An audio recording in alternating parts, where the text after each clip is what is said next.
Why suffering? Luangpor Teean Suvano. Preface. Suffering is not something that arises spontaneously, or depends solely on fate. It occurs from causal factors. Physical suffering arises from diseases, toxins, hunger, heat, or sharp weapons, and others. On the other hand, mental suffering arises from delusion. The first form of delusion is getting lost in thoughts or being carried away by emotions, due to ignorance or unawareness of those thoughts and emotions. The second form of delusion is attachment, or being driven by desires, because of not understanding the truth. In other words, not realizing that everything is impermanent, hard to endure, and not the true self. Consequently, it is impossible to cling onto anything.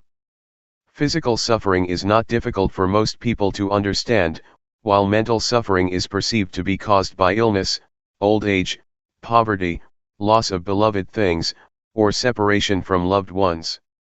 In essence, it arises from experiencing instability in life, or encountering negative worldly conditions. In fact, even if we lose wealth, social status, or endure illness, our mind does not suffer unless we attach to those wealth, social status, and physical body. The less attached we are, the less our mind suffers when such situations occur. Although, completely letting go of things is challenging for human beings, it does not mean we are incapable of starting from this moment. While we are still unable to detach from everything, one thing we can do is let go of the thoughts and emotions that arise during times of instability.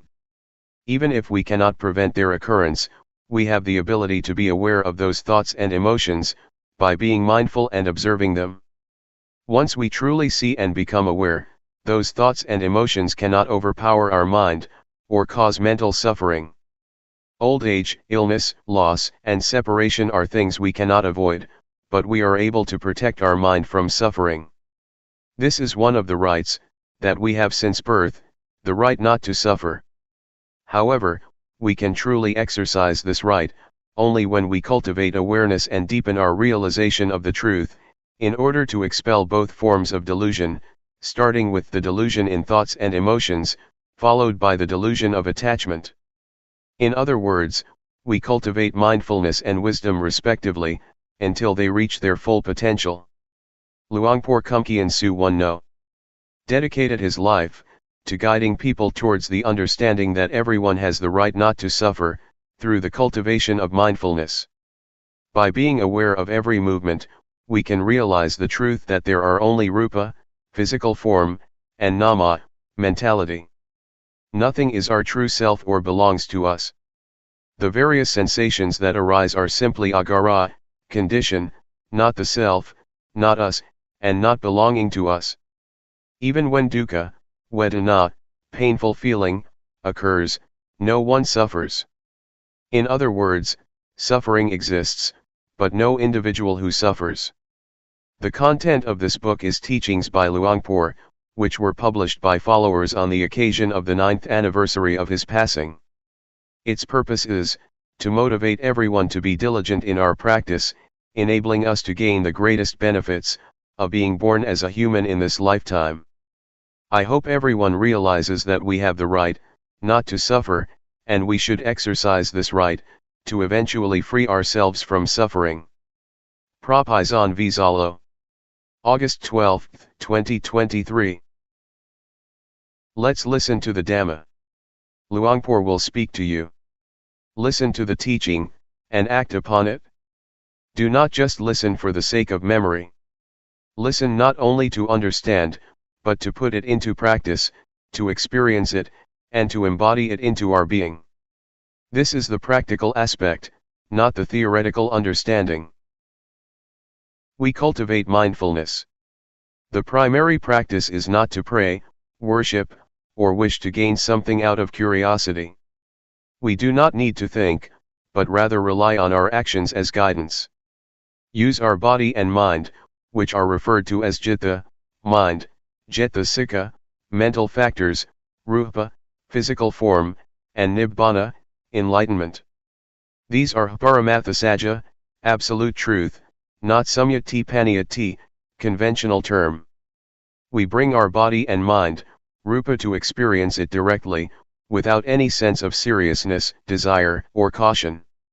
We simply immerse ourselves in the action and allow our body to connect with awareness. Make them bound together.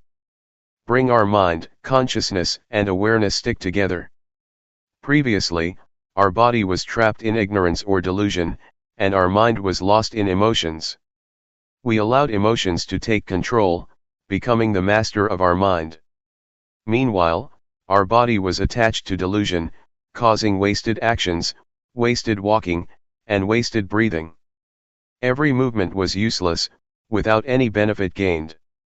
Thus, we must make use of our body and mind. Do not allow delusion to compound and carry them away. Instead, bring awareness to intervene with delusion.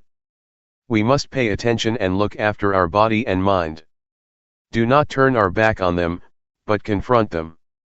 Transform our physical eyes into inner eyes to observe both body and mind. Do not hide or run away, but rather look at them right here. Watch them, call them out, and respond to them. Something is always intended to command us, but we do not necessarily need to obey. Be aware of it and call it out. For example, while we are sitting and practicing rhythmic movements, a thought of standing up arises. It is commanding us to do so. Recognize the thought but do not stand up as commanded. We can stand up on our own with awareness, rather than follow the thought. This is the mindfulness practice. Let awareness lead our actions, not thoughts, not feelings, or other factors. It is similar to monkey training, in which a monkey obeys only one specific person, its owner, or trainer. If someone else gives orders, the monkey becomes confused. Like when it climbs a coconut tree, and someone says get a coconut over there. The monkey will be upset and shake the tree, refusing to do so. It waits for the owner to command. If the owner says come on, try again. Get that coconut, the monkey will go and touch it. Then, the owner approves yes. It will grab that coconut right away. However, if anyone else tries to order it around, the monkey will stop and not respond. This is monkey training and also applies to elephants, cows, buffaloes, pigs, dogs, and other wild animals. Sometimes, the animals can recognize the command stop. They will immediately stop their action. To train ourselves is the same. We must allow mindfulness to take lead, take control, and always make it applicable. Be aware of what we are about to do, whether it is thinking, standing up, walking, or moving. Allow mindfulness to guide our body and mind. This is gamatthana, meditation. Without starting in this way, it is not gamatthana. It becomes cintayana, knowledge resulting from thoughts. And vipassanuppakilesa, imperfections of insight, which rely on understanding and reasoning. The reasoning is not paramatha, absolute truth, but samyati paniyati, conventional term, which is different. Liking is one thing, disliking is another thing. But at paramatha level, they are all one. They are all awareness. Observing the body, we see this, observing thoughts, we also see this, observing vedana, feeling, we see this, observing actions, rupa, physical form, and nama, mentality, we see the same thing. It is not seeing something different. If we are mindful, the mental illusions will not arise often. Even if they do arise, just notice them and illusions will suddenly fade away. Moreover, if our mindfulness is powerful, it can serve as our inner eyes. They have the ability to see thoughts, emotions, and vedana. Our physical eyes cannot see them. They are limited to seeing only rupa, physical form. We must keep our inner eyes open, do not let them close. Closed means diluted. Meanwhile, awareness is being conscious through the opened inner eyes. Even with closed eyes, we can be simply aware. For example, when we practice rhythmic movements, we can still be aware of our moving hands with closed eyes in the dark, without any light. During walking meditation, we can also walk without looking at our feet. Just be simply aware. Be aware of the existing body. Let's practice this together. This is not a university study, finished with a graduation. But it is finished through our actions. Start with actions and end with actions. It is not concerned with beliefs, religions, genders, races, or languages. It is entirely about actions. Do not get caught up in any views, let them go. Take actions instead. Focus on actions, which are concrete and tangible. We have our own hands, and the movements they make are genuine. This is the real action. Likewise, our breath is with us all the time, but we rarely breathe with awareness. We tend to waste it. Even grabbing something can create awareness as well. Every movement we make, whether blinking or swallowing, can become tools for cultivating awareness. Practicing rhythmic movements may cause some body pains and aches. For newcomers, Vedana, feeling, can be more overwhelming, compared to those who have been training for a long time. They cannot sit or walk in a meditative posture for so long, due to the intensity of Vedana. Newcomers can easily get lost in these physical sensations, as Vedana tries to distract and lead them towards delusion. This is similar to infiltration or transformation, such as how diseases spread, and our bodies work to resist infection. The awareness and Vedana are similar. Vedana always uses its greatest power, to force us until we surrender. If we are not conscious or not aware of this, we will easily get caught up in Vedana. It will command us, become stronger, and make us submissive to it. We have to realize it. Newcomers sometimes get lost and fall into Vedana, experiencing physical pains, pleasure, and suffering. Some people may struggle with pain and suffering. They eventually raise the white flag. Do not surrender in this sense, observe it closely. The wisdom will manifest right here. Even if it is pleasure, do not smile at it just yet. Keep an eye on it. The observation will lead us to wisdom. Do not trust in Sukha Vedana, pleasant feeling, Dukkha Vedana, painful feeling. And even, Adukkhamasukha Vedana, neither pleasant nor painful feeling. Recognize them for what they really are. In fact, Sukha Vedana is just one condition, Dukkha Vedana is another, and Adukkhamasukha Vedana is yet another. These sensations are not the true self. So, we look at these feelings, observe them. When they reveal themselves, we have to see them. Actually, these are what we will encounter, when we take this path of the mind. We face obstacles along the way, much like when traveling from Buriram to Sukatho. We have to hike up mountains and pass through difficult journeys, until we finally arrive at Sukatho. We climb mountains and slowly go against the slope, just as a car gradually loses energy. Once we reach the top, we can take a breath of fresh air. The weather is different from down below. Similarly, in Dhamma practice, we sometimes go against the current, as Vedana pulls us down. Just be aware of it. Also, the mind that has been like a servant to thoughts, naturally thinks. Even though the mind and thought seem to be the same, they are not. The thought is one thing, seeing the thought is another. We can realize how our mind actually works. During awareness practice, thoughts, may suddenly appear as if emerging from a cave. The body is like a cave, with the mind inside. It comes out fast, enters fast, goes fast, and appears fast. We try to observe. Observe and then come back. Avoid justifying the thoughts as right or wrong. No matter what arises, smile and laugh at them, and return to awareness. Do not allow thoughts to become so strong that they can command us to give up, to practice, and even to sleep. We do as commanded, but it is not always right.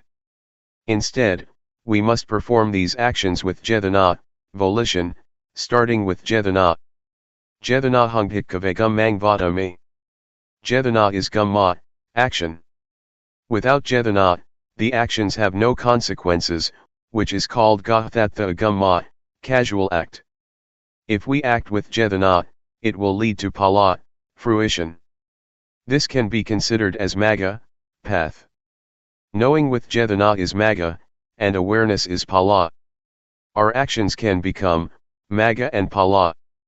Raising our hands is gumma, and being aware of hand movements is magga and phala combined.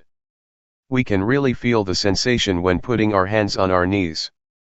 We can also be aware when tilting and raising our hands up. During the practice of 14 rhythmic movements, or 15 movements counting with our hands on our knees, we precisely sense the gestures. The objects we perceive do exist, and they are not an illusion like what we see in crystal ball gazing. Crystal ball gazing is to create visions, by staring at an object, but it is unnecessary for us. Instead, we count on what is real, rupa, body, citta, and cetasika. We consider rupa as nimitta, sign or mental image. Rely on what is real to perceive the truth. Wisdom arises from observing rupa, nama, and sankhara, formation, gaya sankhara, bodily formation, and citta sankhara, mental formation. This is wisdom, which is thoroughly knowing the mass of sankhara, rather than thoroughly knowing nimitta from crystal gazing. Even seeing the Buddha or a Buddha image, is still nimitta. Thus, we must focus on the body or rupa. Consider rupa as nimitta, and be aware of nama, the mind or thinking mind. This is how we realize rupa and nama. See their conditions, recognize their pleasure and pain, and observe their actions.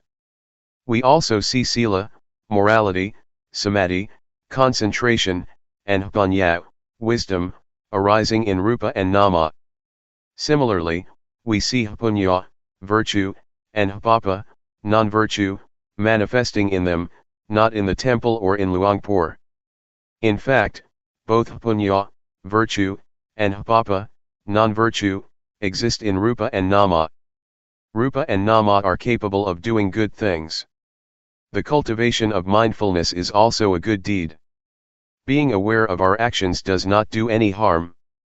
It causes no harm at all, as we remain conscious of our body, speech, and mind. When thoughts arise, simply return to awareness. Do not allow thoughts to command us. Recognize them immediately, just like putting out the fire before the wind blows. Whenever the fire breaks out, extinguish it right away.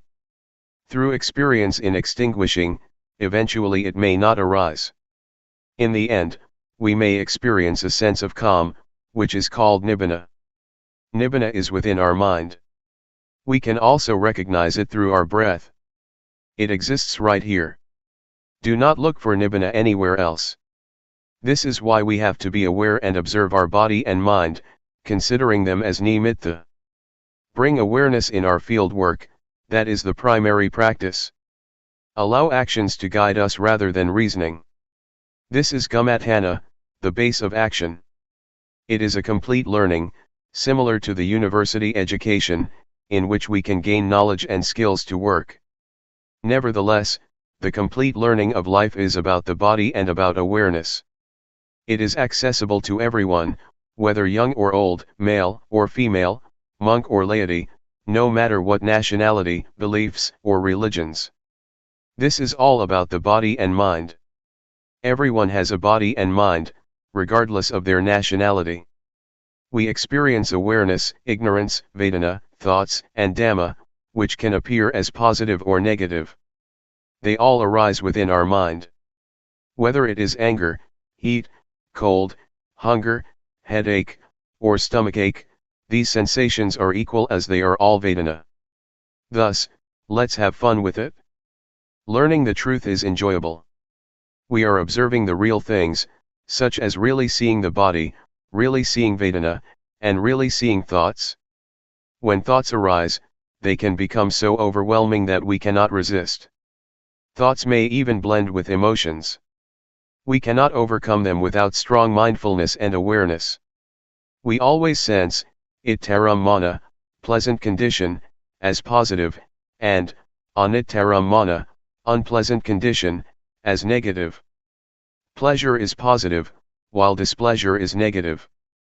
They shift back and forth continuously, and they become stronger. However, if we look carefully into these sensations, they will lead us to wisdom. Both pleasure and displeasure can turn into wisdom. Thus, we have begun on the path. For example, during rhythmic movements practice, thoughts may carry us away. Turn these thoughts into awareness. Whether we experience suffering or happiness, we can change both into awareness.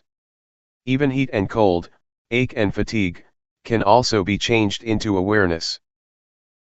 Awareness has the ability to transform any conditions that occur in our body and mind. When we are hungry, we may eat until we are full. However, turning hunger into fullness is just an action with no benefit. Instead, we have to be aware. Both hunger and fullness are bodily conditions or agara, not a self. Similarly, heat and cold, ache and fatigue, are all just bodily conditions. They belong to the body, not to the self. When we feel pleasant or unpleasant with these conditions, we become lost in delusion. To gain wisdom, we must realize that they are just bodily conditions. Anger, anxiety, and sadness are mental conditions, or agaro likewise. Pleasure that is derived from fulfillment is also a mental condition, not a self. We allow these conditions to develop their influential power, commanding us to keep climbing higher, without ever stopping. If we look at it, we will see. Whatever we see, it all becomes awareness. Whatever we see, it creates awareness. Awareness provides us with answers, and guides us towards life's solution. Life can be revealed. Still, some people are unable to do so, such as those who follow anger or drown in pain. They cannot get over the feelings. For them, life has no way out. It is blocked as a dead end. If we have awareness, life can be revealed. It has passed. It has gone and become vimukti, freedom. With awareness, we can approach Magga and Phala immediately.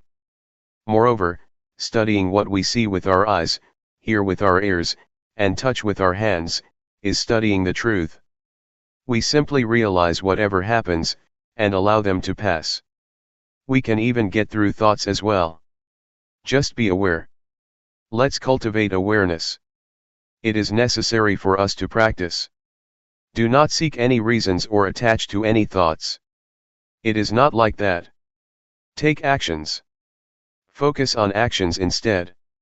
Experience them and embody them into awareness. Allow the body and mind to connect with awareness. So, Luangpor started by saying that, at the beginning, if the body is connected to ignorance, then all the causes of ignorance are with the body. If the mind is connected to ignorance, then all the causes of ignorance are with the mind. Ignorance overwhelms us. We may ask someone whether it is awareness or delusion that has played a greater role in their life up until now. Actually, let's not go that far.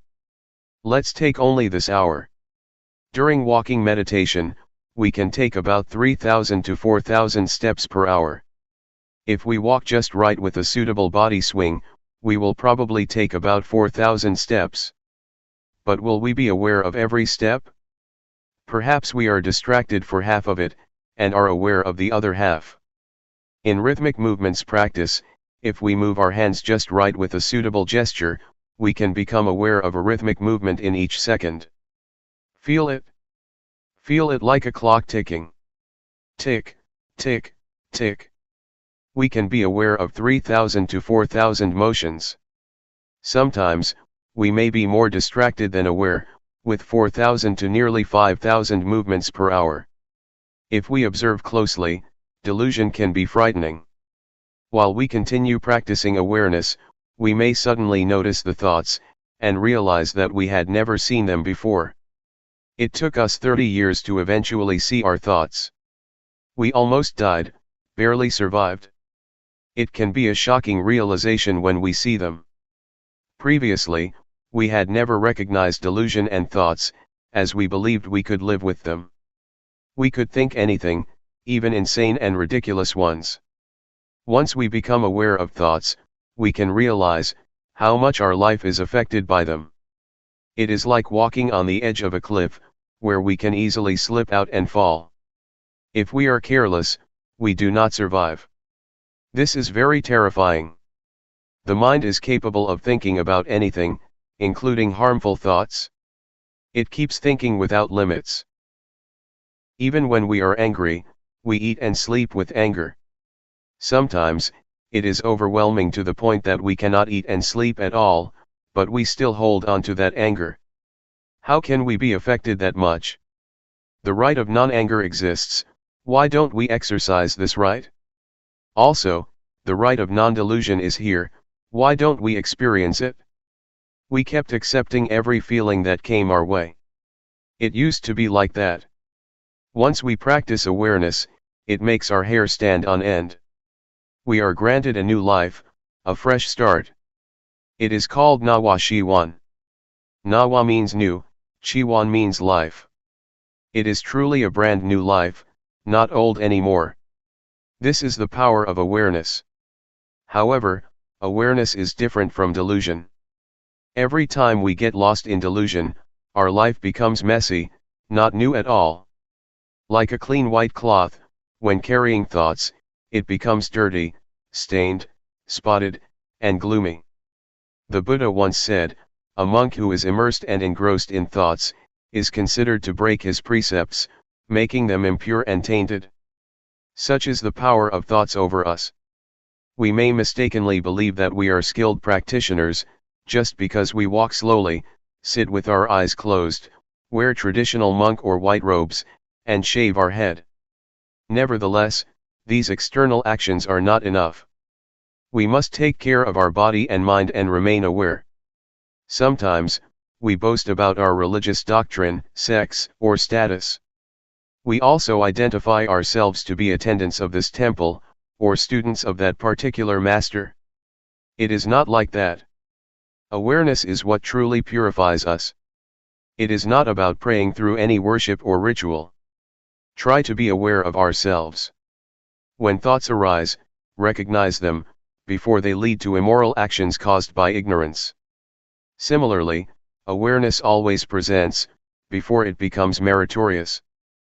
Luangpor challenge you to do it. This is what the Buddha taught, not any rituals. We tend to value worship and religious ceremonies all along. We are good at these things. Like some environmentalists, they are activists who focus on advocacy, but cannot even grow plants, vegetables, or preserve anything. This is not how it should be. Actions are required, do them well. Mindfulness practice is taught through action, rather than knowledge. It is easy to teach someone to be knowledgeable.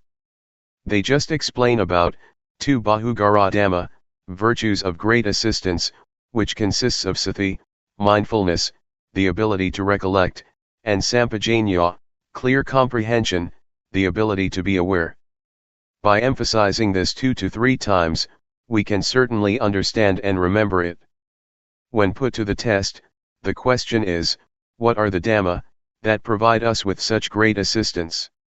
We can say that sati and sampajanya are like our parents, providing great assistance to us. We can answer in this sense and pass the certificate. This is how we gain knowledge, but we still do not know how to put it to use. Where exactly is awareness? This is why we are here. We do not need to talk. Just allow the body to connect with awareness. Be aware of it, without using any words. Bring the body to feel and experience awareness directly. Know it. Recognize it. Be conscious before speaking, doing, and thinking. Likewise, be aware while speaking, doing, and thinking. Mindfulness and awareness will suddenly come together at the same time. Complete. Sati and Sampajanya do not separate, they exist together. When we flip our hand, we are aware of it.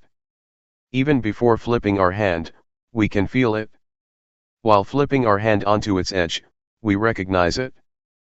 This is a sense of awareness. Raise our hand up. Feel it. Bring it here. Be aware of it. Know it.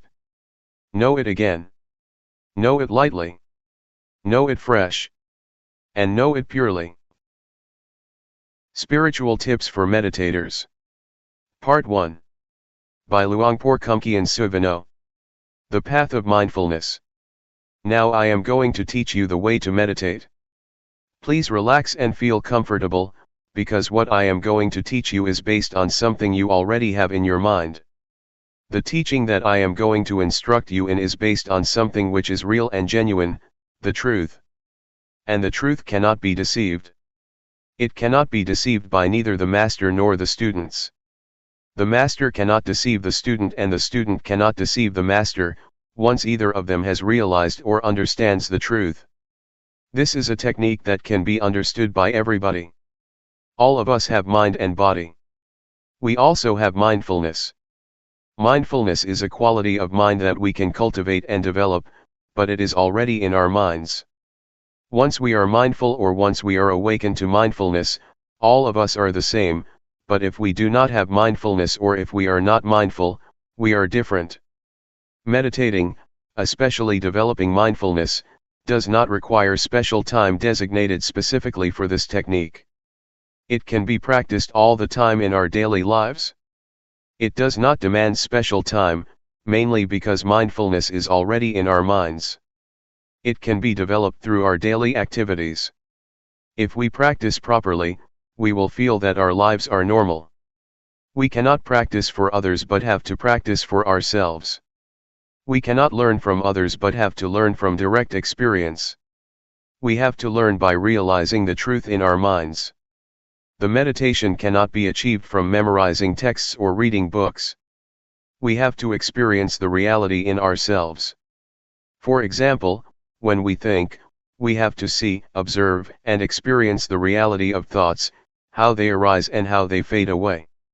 These can be learned through direct experience, not through reading books or memorizing texts. What I am trying to convey is what I have realized from direct experience, not from analytical thoughts or knowledge of texts. This realization is based on direct experience that everybody can achieve or realize for himself. When we practice on what we already have. We have body and mind. We practice by using our body as an object, our body's movement.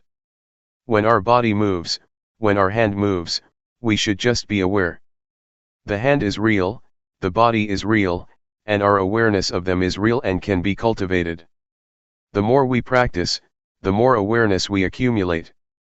This way of practicing asks us to accumulate awareness, until it becomes the dominant quality of our minds. Once everybody has total awareness, everybody will be the same in the sense that their lives are normal. But if we do not have awareness, we behave differently out of hatred, greed, and delusion, which disrupts our lives so that we contradict each other, preventing harmony and creating disunity. So, the point is how to cultivate awareness. The key to Buddhist meditation is cultivating awareness, and I am going to instruct you how. Once we understand and practice by ourselves, we will know ourselves better and live our lives properly. Now I will demonstrate.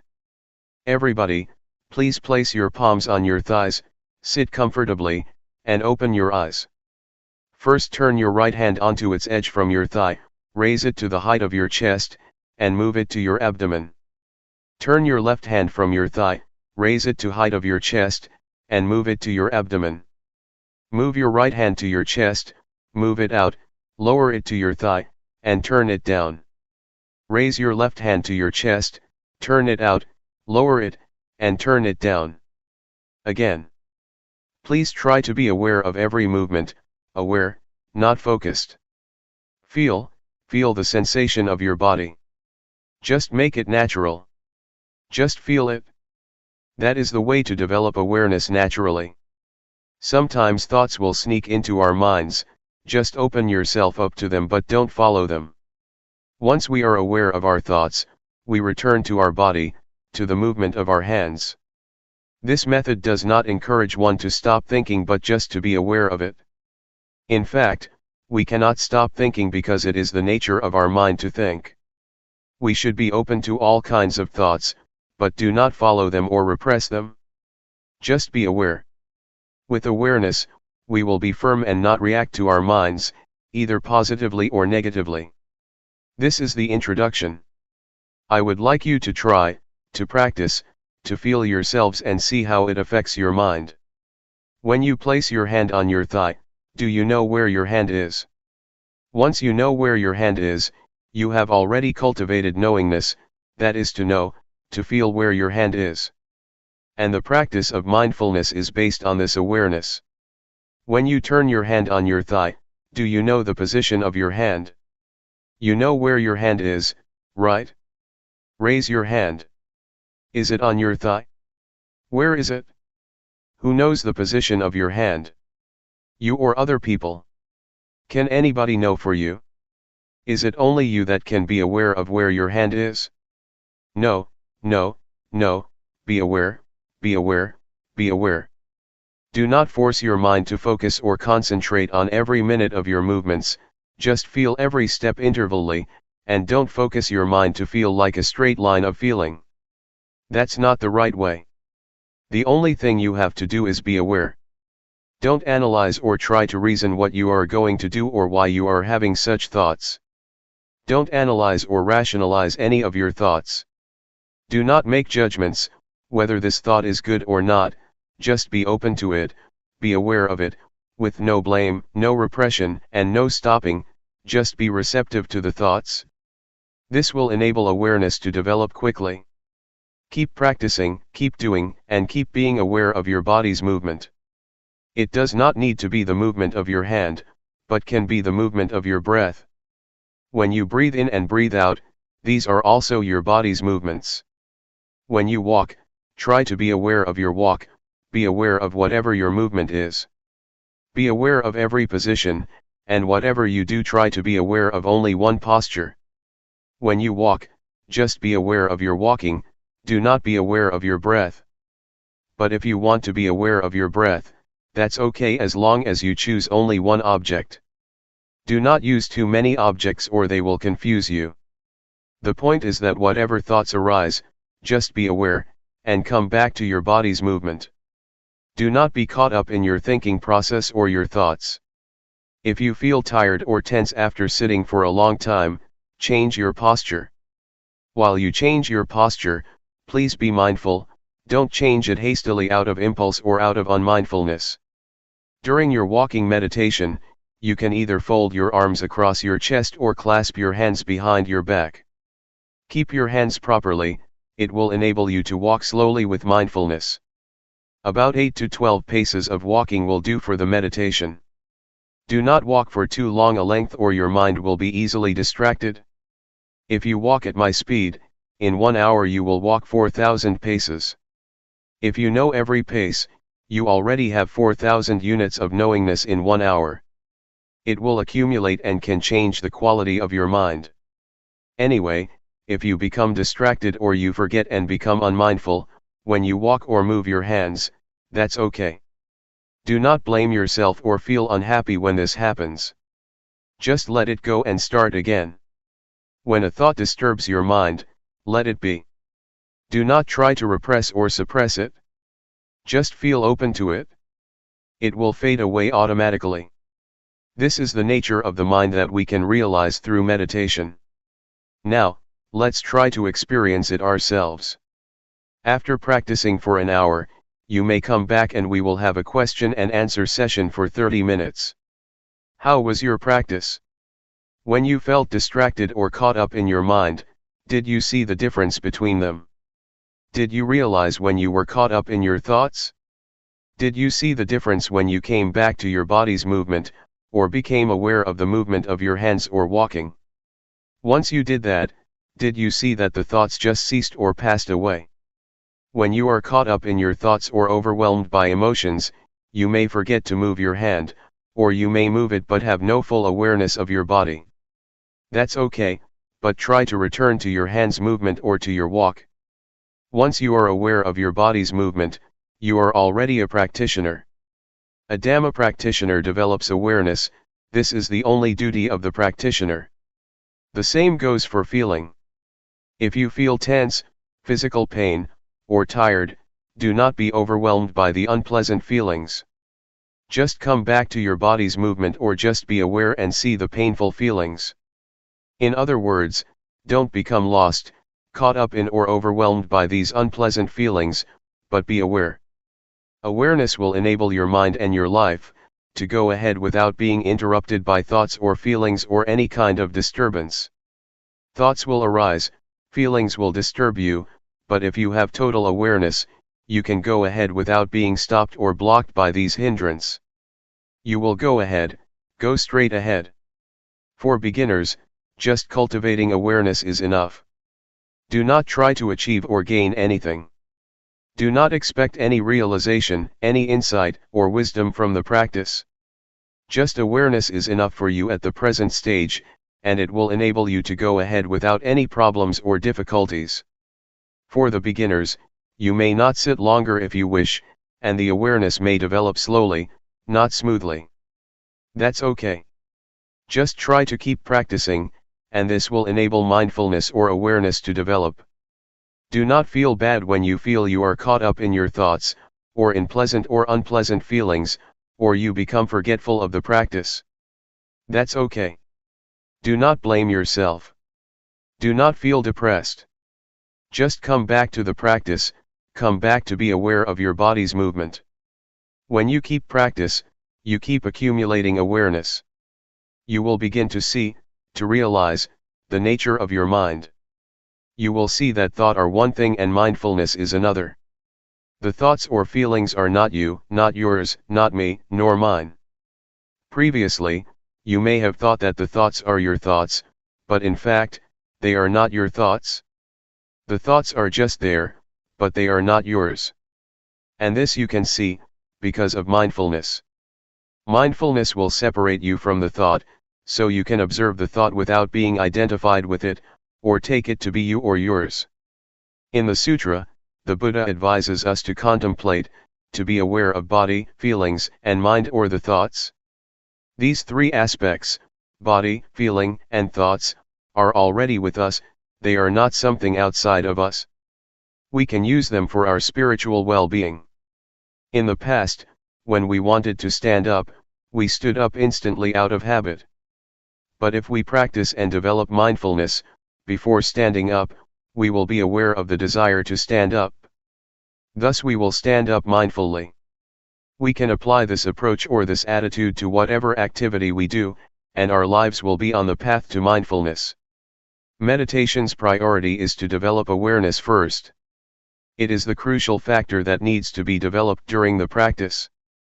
This is important because we are already good at analytical thinking. But we have to practice another quality of the mind, awareness. It will lead us to a realization through direct experience, that cannot be achieved through thoughts or the analytical mind. Any questions?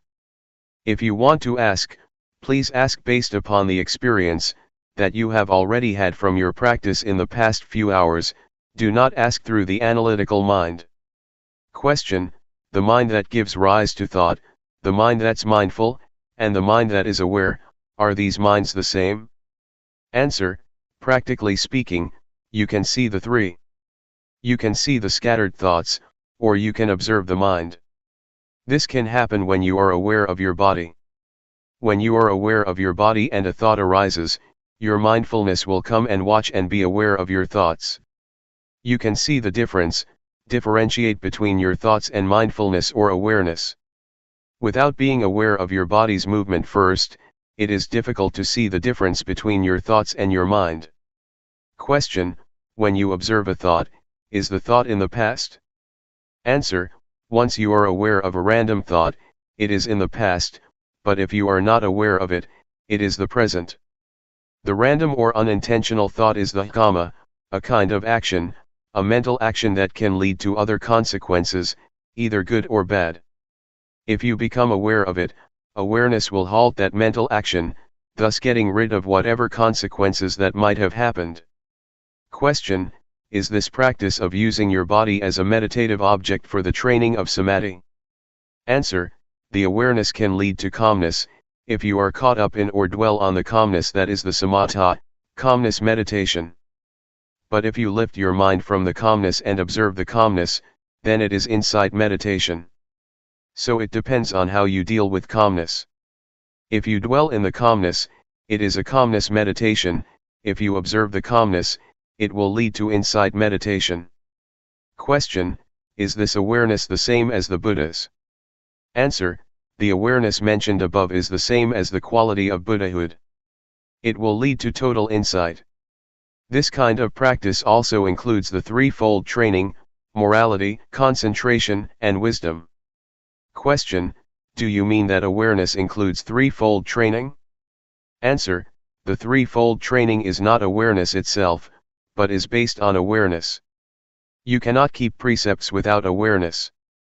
Awareness will enable you to keep the precepts, sila. And awareness will enable you to develop concentration, samadhi, and to gain insight, panya. We need not waste time developing sila, samadhi, panya by different ways, but go directly to develop awareness, then sila, samadhi, panya will take place. According to the Buddhist canon, the Buddha said, self-awareness is the origin of wisdom, the parent, the source of righteousness. But unknowingness or unawareness is the source or the parent of all evils. Question: nowadays, young children seem to be practicing awareness all the time. Even we, when we are exposed to something new, seem to be more aware. It seems as if we come to this world practicing awareness, then we start thinking, then we have the same thoughts over and over, and that turns off our awareness. Why is this happening? Answer: it is because we have eyes, nose, ears, mouth, and body, the 5 sensual bases, and mind, the 6th base, to understand the world. We use these 6 bases to have contact with the world, and this leads us to a lot of concocted mind. We think a lot because we have a lot of contact with the outside world. That's why our minds become busy and keep thinking all the time. We ignore another quality of the mind, awareness. That's why we have to come back again, because we have ignored it for such a long time. We have occupied ourselves with thinking, because of our contact with the outside world through the 5 sensual bases. Awareness will liberate us from all unpleasant events and unfetter our minds. It will liberate us from all hindrances and fetters. I can assure you that awareness will rescue our lives. Regardless of nationality or race, we can be united. Regardless of our differences, we have one thing in common: awareness. Awareness is in every person. So, I would like to encourage you to develop awareness, so that we will go beyond nationality and race. After the practice, do you feel that you can get in touch with awareness, the awareness in your mind? It is an quality inherent in you, that leads you to get in touch with it? Question: it's very hard to slow my mind down. Answer: we are not going to stop the thinking process, we are not going to fight it. If you fight it, you are going to be tired, because it is very difficult. Just to be aware of it, just observe it, and it will pass away on its own. Do not try to get rid of it. If you try to get rid of it, you will feel exhausted. Sometimes, you may find your mind was more scattered during the practice than during your normal daily life. The more you practice, the more your mind is scattered. Sometimes this happens to practitioners, but that's normal. Just be aware of it and ignore it, and try to be aware of your body's movement. The more you keep coming back, the more awareness will accumulate.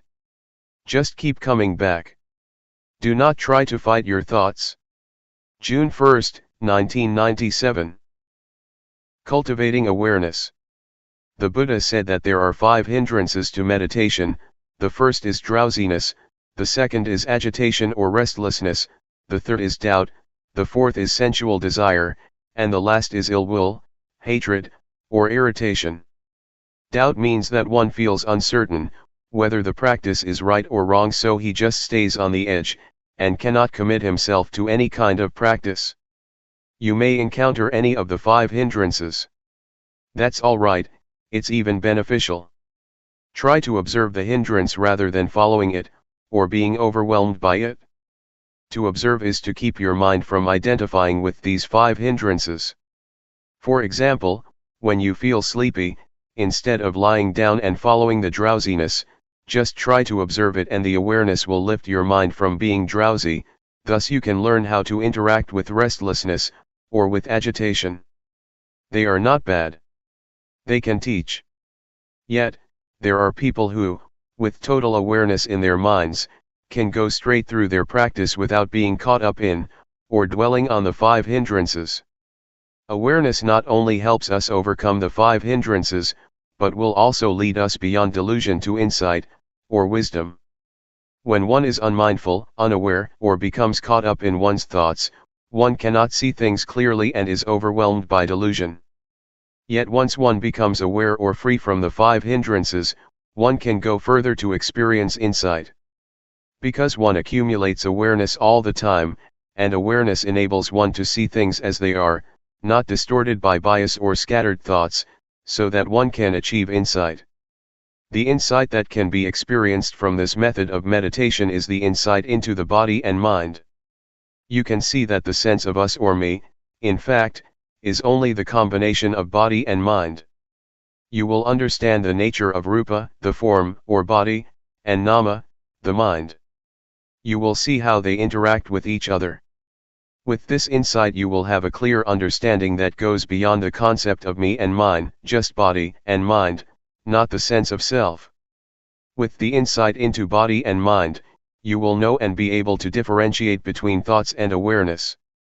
So far, you cannot differentiate between these two because they come together, but if you have insight from awareness, the thoughts and the one who thinks or observes can be differentiated. Such realization or such direct experience is what we call wisdom, because it liberates us from hindrances and suffering. It is wisdom, and at the same time it is magga, the path. It is both the path and the end, the wisdom. If you practice properly, you will see that at the beginning it is mindfulness, in the middle it is mindfulness, and at the end it is also mindfulness. It is both means and end, path and wisdom. What I just said is quite ahead of you. It is a state that you may not have experienced yet, but I wanted to inform you of what you are going to realize, if you practice properly and continuously. Please try to concern yourselves with what you are practicing now. Just be aware, and once you keep practicing, results will come on their own without any attempt on your part. Therefore, put your effort into the practice. Awareness from this practice will get rid of delusion. The more you are aware, the less you are unaware. Unawareness is identical to delusion or ignorance. If you accumulate awareness through this method, it will form a solid base for keeping moral precepts, for concentration, and for wisdom. You will live your life morally once you have full awareness. At the same time, you will also have calmness or concentration, once you are fully aware of what you are doing. Meanwhile, insight can take place with awareness. Thus, awareness can lead us to the totality of life, the totality of education or training. Awareness or mindfulness enables us to awaken. An enlightened one is one who has total awareness, total mindfulness.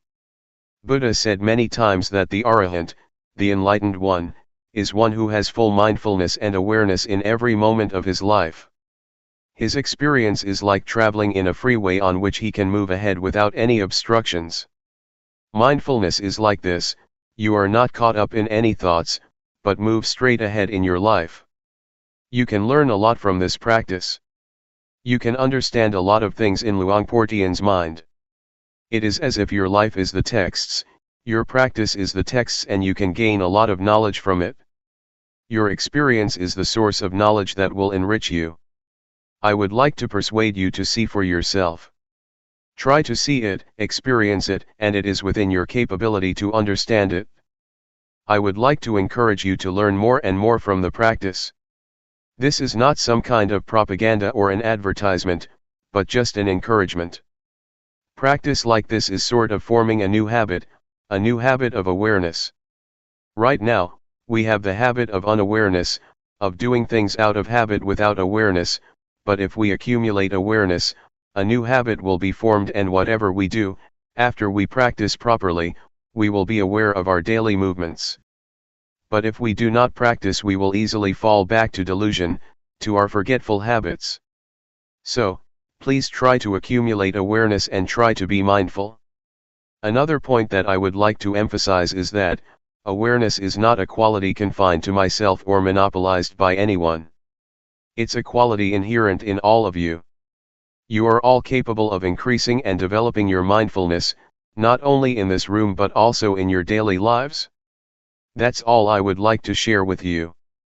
The only thing you should do is to realize it yourselves. What I talked about is not for you to memorize but for you to experience yourselves through practice. Both of us will stay here for more than a month.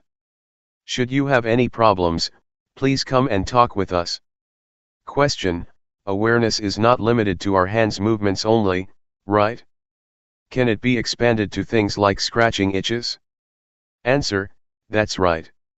Whatever you do, whether coarse or subtle, breathing or swallowing saliva, or even when you just raise your hand to get something, be mindful. Just be aware of whatever you are doing. That's the proper way to practice. Question: if one moves without awareness, is that ignorance? Answer: yes, that is a kind of ignorance. There are many kinds of ignorance. The most fundamental ignorance is of the things that cause suffering to you, whatever kind of thoughts or understanding that troubles you, or creates suffering for you. Question: the Buddha's awareness is the same awareness that we are talking about, except his awareness is continuous, right? Answer: yes, it is the same, but the awareness of the Buddha is not only continuous, but is also awareness in its totality, awareness that replaces ignorance to the extent that there is no residual of ignorance left. But for us, we still have ignorance, our awareness still broken. Question: what is the difference between the awareness of Sotapanna, Sakadagami, Anagami, and Arahant? Answer: the awareness of these four enlightened beings are different in terms of degree, and also in terms of quality.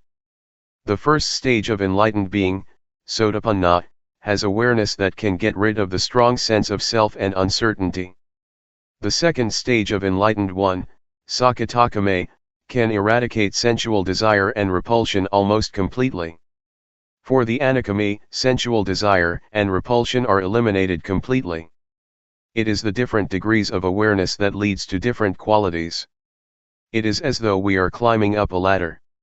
In the first stage of enlightenment, the awareness is less powerful than that of the Arahant, or the last stage of enlightenment. For example, when we get angry at something, we will think about it over and over again. But for the enlightened one, especially the third one, Anagami, once anger occurs, it just happens and he can let go of it. It just occurs one time and then he goes beyond the anger. Anger is eradicated by total awareness, or wisdom. It's like a heated iron, once we touch it, we should feel the heat and never touch it again. For the enlightened one, anger is like a hot iron, once he touches it, he is aware of the heat from his anger, and will never return to and identify with it again. But ordinary people, not aware that anger is like a heated iron, just touch it over and over again without realizing that it is very harmful. The awareness that I mentioned, is the awareness that can enable us to see no self in the body, no self in feelings, no self in emotions, no self in thoughts. It is the awareness that can liberate us from suffering. Please do not just accept what I told you, see it for yourselves and practice until you can know it for yourselves. Then nobody can deceive you, nobody can mislead you, because you have already experienced it. What we should do is pay respect to the Dhamma, the highest refuge. You should not pay highest respect to me or to anybody else, but to the Dhamma that is already in everybody. Please pay respect to the Dhamma in ourselves. Be aware at every moment. When you go home, try to maintain your awareness at all times. June 1, 1997. Knowing yourself. As I told you earlier, all of us are friends even though we have just met here, because we have been friends since our birth into this world. In Buddhism, friend has a broad meaning. All of us are friends because we are sentient beings. We all share the cyclic existence, all of us share birth, decay, aging, and, finally death as human beings. That is why we are all friends. Another thing that we have in common is that each of us has body and mind. Each of us has common characteristics. We all have 6 senses fields, we all have feelings, we all have emotions, and all of our mental activities and our physical bodies are subject to the same characteristics: impermanence, suffering, and no real self, no permanent self. These are the 3 common characteristics that all of us share. But there is something that makes us different from each other. That is our mental formations. We have different ideas, we have different opinions, we respond to our surroundings in different ways. It is our mental formations that makes us different from each other. However, these mental formations can be transformed, making us one, the same as a person. Previously, I said to many of us here that, despite our different characteristics, although there are various kinds of people, we can be the same if we have mindfulness. If mindfulness prevails in our lives, we will be the same, but it will be different if unawareness or unmindfulness prevail, because they make us behave differently and perversely. Anyway, I would like everyone here to feel comfortable when you are listening to Dhamma. You should feel comfortable because I am going to speak about what you already have: mindfulness, calmness, clear comprehension, and self-awareness. All of these qualities are already present in your mind. I would like to take this opportunity to share my experience of how to be one with the Dhamma, to apply and integrate Dhamma, or the truth, into our lives. 3 years ago, when I first came here, a Western student asked me, "What brings you here? What do you know? What knowledge do you bring with yourself?" I replied that the only knowledge that I have is knowledge of myself, I just know myself. So, he asked, "What do you mean by knowing yourself?" Instead of giving him the answer, I demonstrated by turning my hand on my thigh and resting it there. Then I asked, "Have you ever been aware of yourself while you rest your hand continuously for 7 days? Have you ever had that experience of knowing yourself, of being aware of yourself for 7 days?" He said, "No, I cannot do that, I do not have such experience." So I persuaded him to try cultivating awareness with the practice of raising the hand, dynamic or sati meditation. Later, he had a glimpse of awareness, of knowing himself. Can you follow me? Am I difficult to understand? After practicing like this for 1 or 2 hours, the Western student came to see me and shook my hand, saying, "Oh, you are the one that I have been longing to find for many years."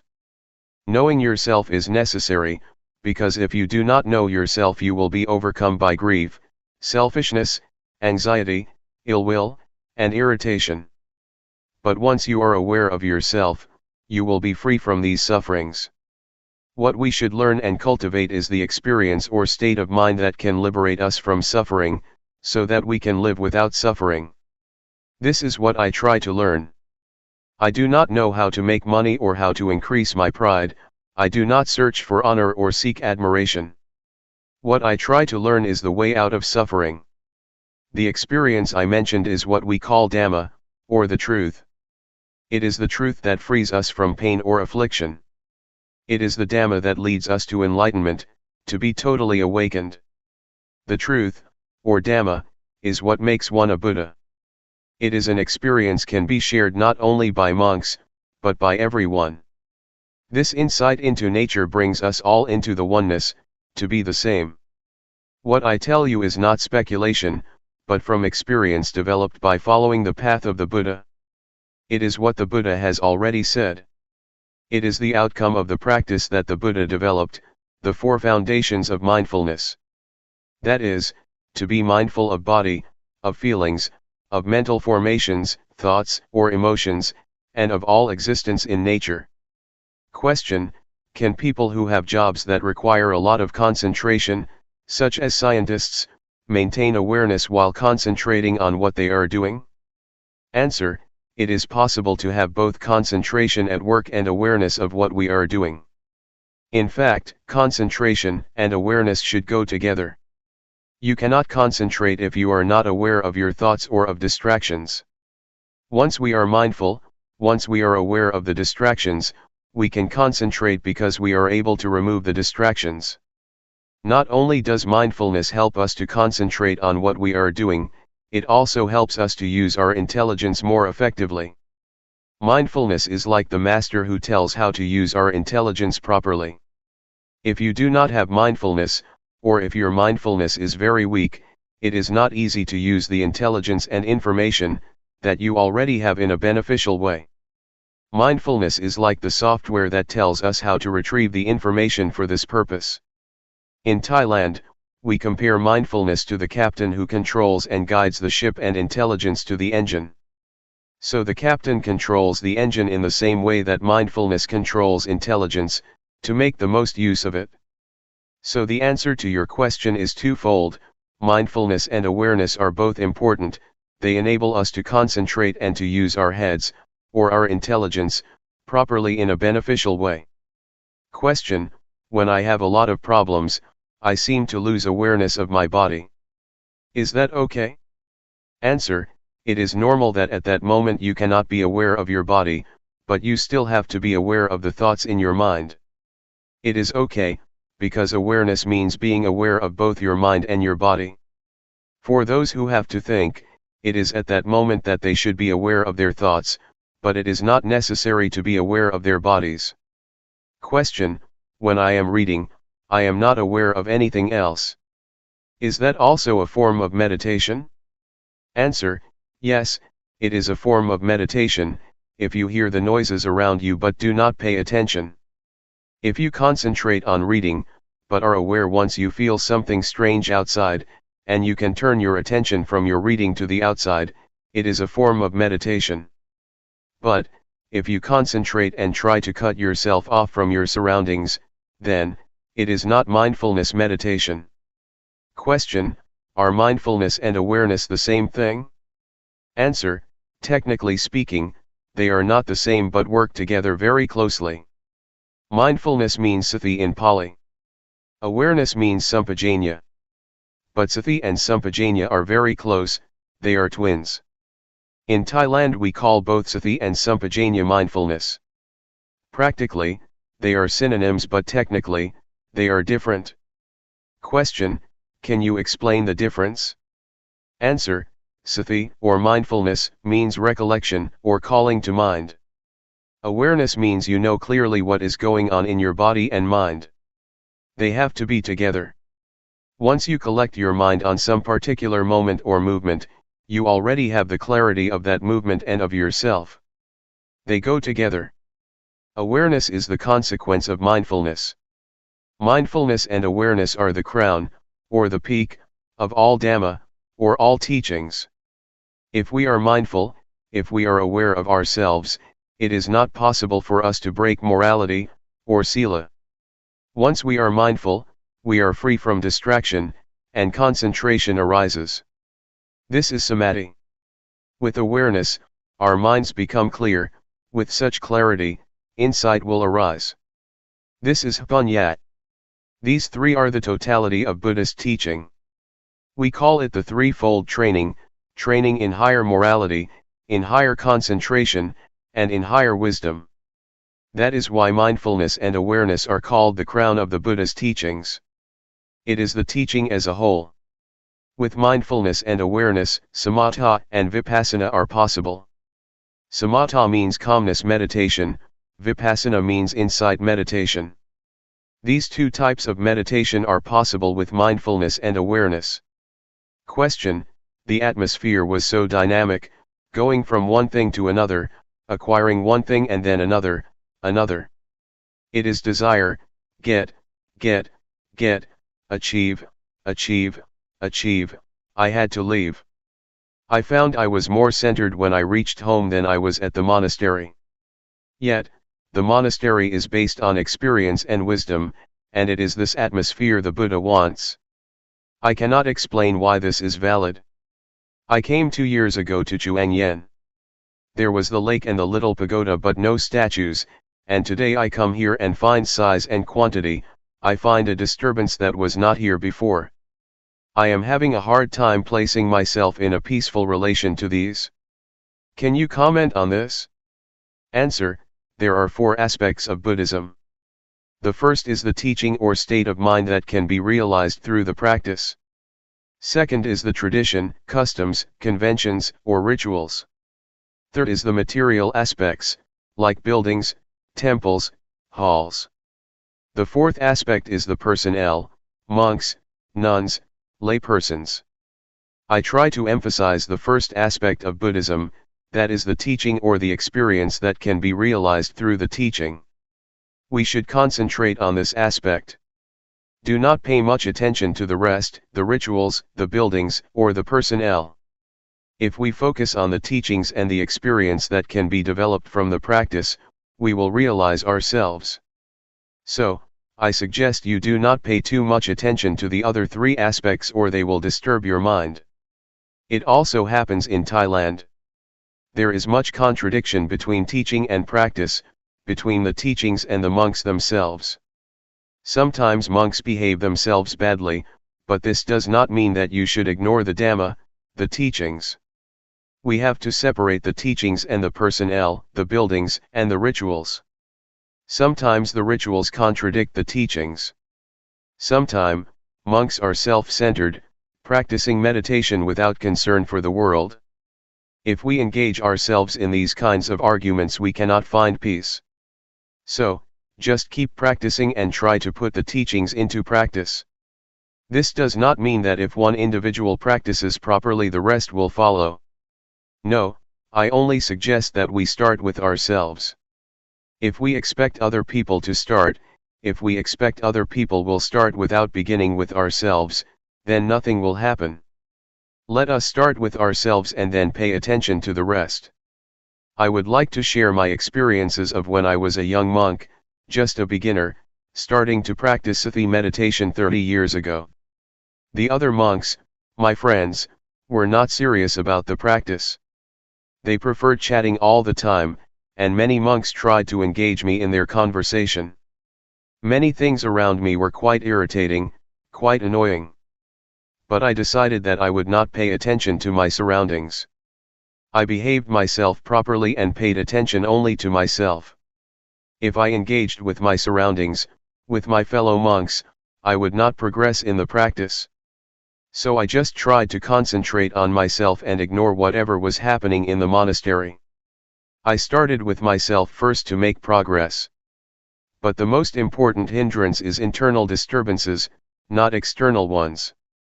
Previously, prior to coming to practice this method of meditation, I had practiced the calmness meditation, using my breath as the object of meditation to bring me calmness, a kind of trance and absorption. But when I started practicing Sati meditation 30 years ago, I doubted this method because it never gave me calmness. I was not sure whether I should pursue this method or not. There was a kind of irritation, annoyance, and uncertainty in my mind, which kept me from practicing Sati meditation earnestly, and this hindrance was more serious than any external annoyances. But once I made up my mind that I would practice Sati meditation without questioning, without reasoning, just experiencing directly with mindfulness, I felt that progress in the meditation had been made. So I would like to suggest you be aware of and concerned with the internal hindrances, that are more irritating than any external disturbances. To practice meditation, we have to be prepared to face a lot of problems. Before Buddha became enlightened, there were a lot of devils, or maras. Mara is the deity which tries to subvert or undermine enlightenment. The army of Mara tried to disturb Buddha, to persuade him to stop practicing, even threatening the Buddha. A lot of warriors, a lot of maras, came to try to overcome the Buddha. But with the strong determination, with the earnest attempt and strong will of the Buddha, he overcame the army of the Mara. So, I would like to encourage you to be prepared, to be determined to overcome all obstacles that you might face during the practice. Question: you talked about the internal disturbances. Could you tell the nature of them and how to control them? Can we be without any thoughts for a minute or even a second?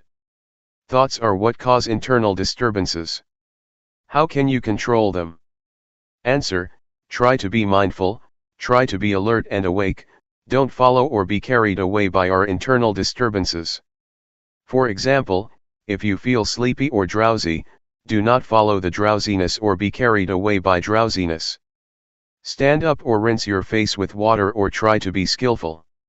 Create or invent a method that will enable you to be alert and awake. For instance, when you are sleepy, visualize the illumination of the sky, picturing a radiant sky. This will enable you to awake from drowsiness. Drowsiness is the first hindrance, or nivarana in Pali. Nivarana means hindrances that keep you from progressing in the path of enlightenment. Besides drowsiness, there are also irritation, restlessness, sensual desire, and ill will. These are the 5 hindrances that disturb you, and you should be prepared to deal with them. But first of all, you should realize that you are able to put an end to the hindrances. They will not haunt you permanently. With this hope, you can encourage yourself to not to fall under their control. These unwholesome qualities can be transformed. Irritation, drowsiness, restlessness, and annoyance can be transformed by mindfulness. Drowsiness can be transformed into awakening, laziness can be transformed into diligence, irritation can be transformed into peace. It is in our capacity to do that. But if you are skillful and learn how to encounter these unwholesome qualities with mindfulness, you will realize that all of these disturbing qualities can bring us wisdom. They can be our teachers. Drowsiness can teach us to be more intelligent. Irritation can teach us to be wiser.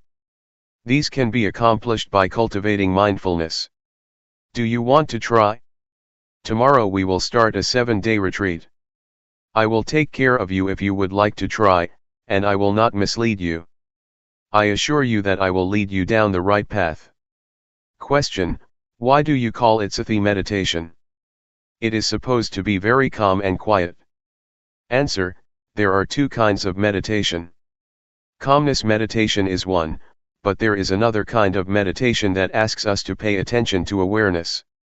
What I teach is to encourage one to pay attention to awareness of the body's movements, taking bodily movement as the object of meditation to train one to be mindful. To pay attention or be aware of whatever movement you are making, whether you are standing or walking, pay attention.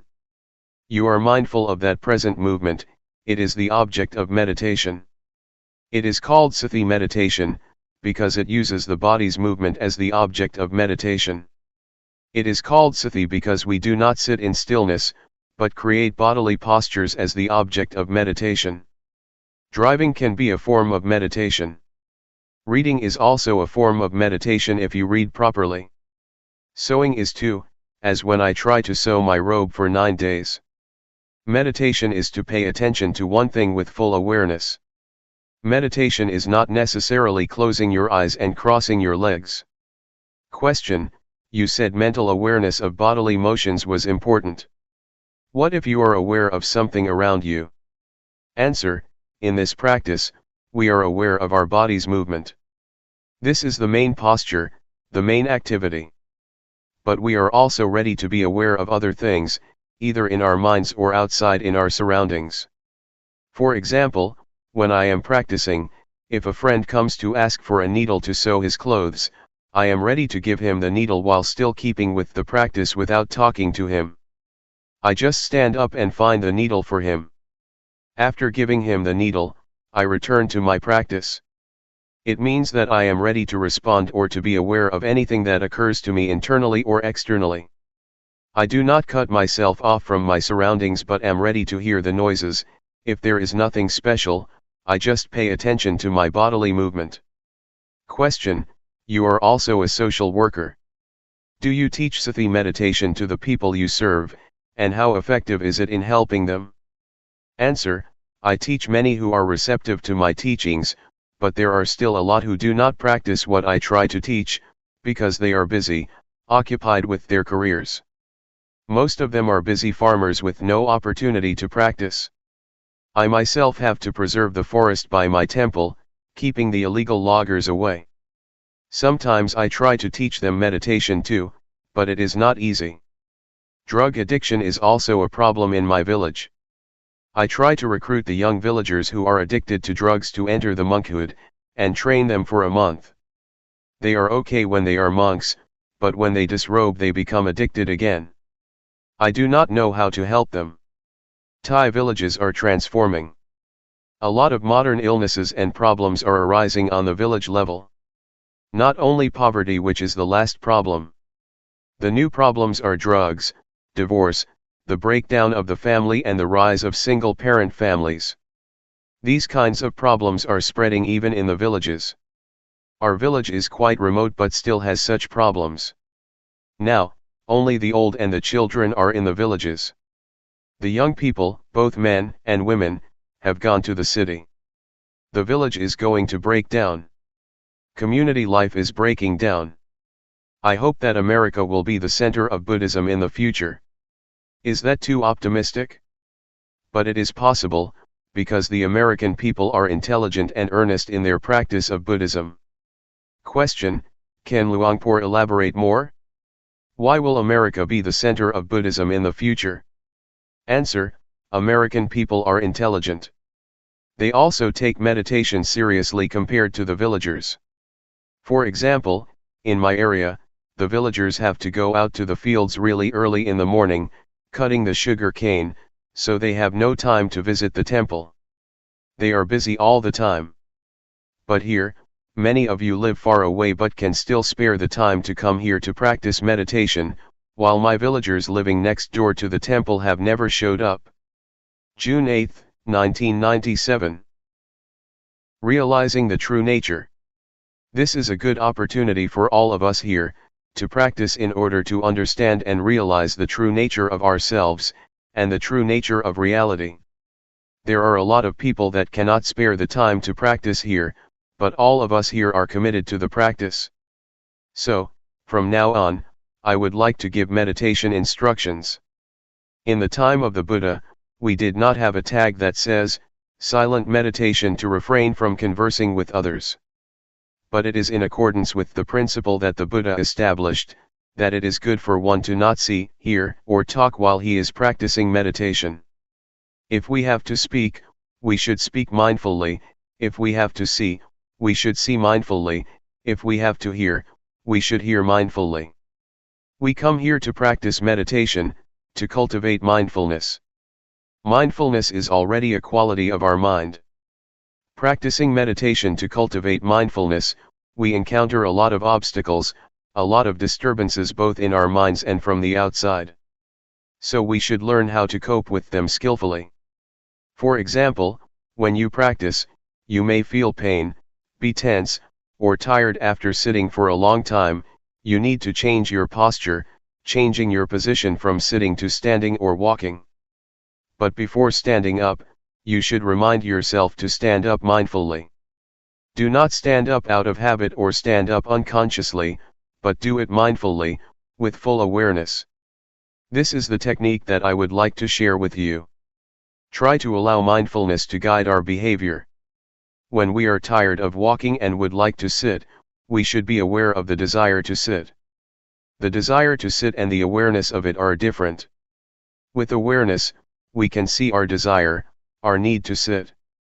Once we can see clearly, we are aware of our desire to sit, then we start to sit. This is how we use mindfulness to lead or guide our behavior. Do not be overwhelmed by feelings of pain, tension, or physical strain. Try to resist our habitual tendencies, because our habitual tendencies will lead us to delusion, to forgetfulness, and to ignorance. It is tempting to abandon our practice, so we have to resist, to go against the stream of habit. For example, before the Buddha's enlightenment, he sat near a stream and was determined to practice to the end until he reached enlightenment. Since he was not sure whether he would achieve enlightenment or not, he put a plate on the stream to see whether it could go against the stream or not. If it could go against the stream, that would mean he would achieve enlightenment, and he found that the plate could go against the stream. This is analogous to his determination to resist the habitual tendencies, which led him to enlightenment. So, I would like you to try to follow his path, to always be aware.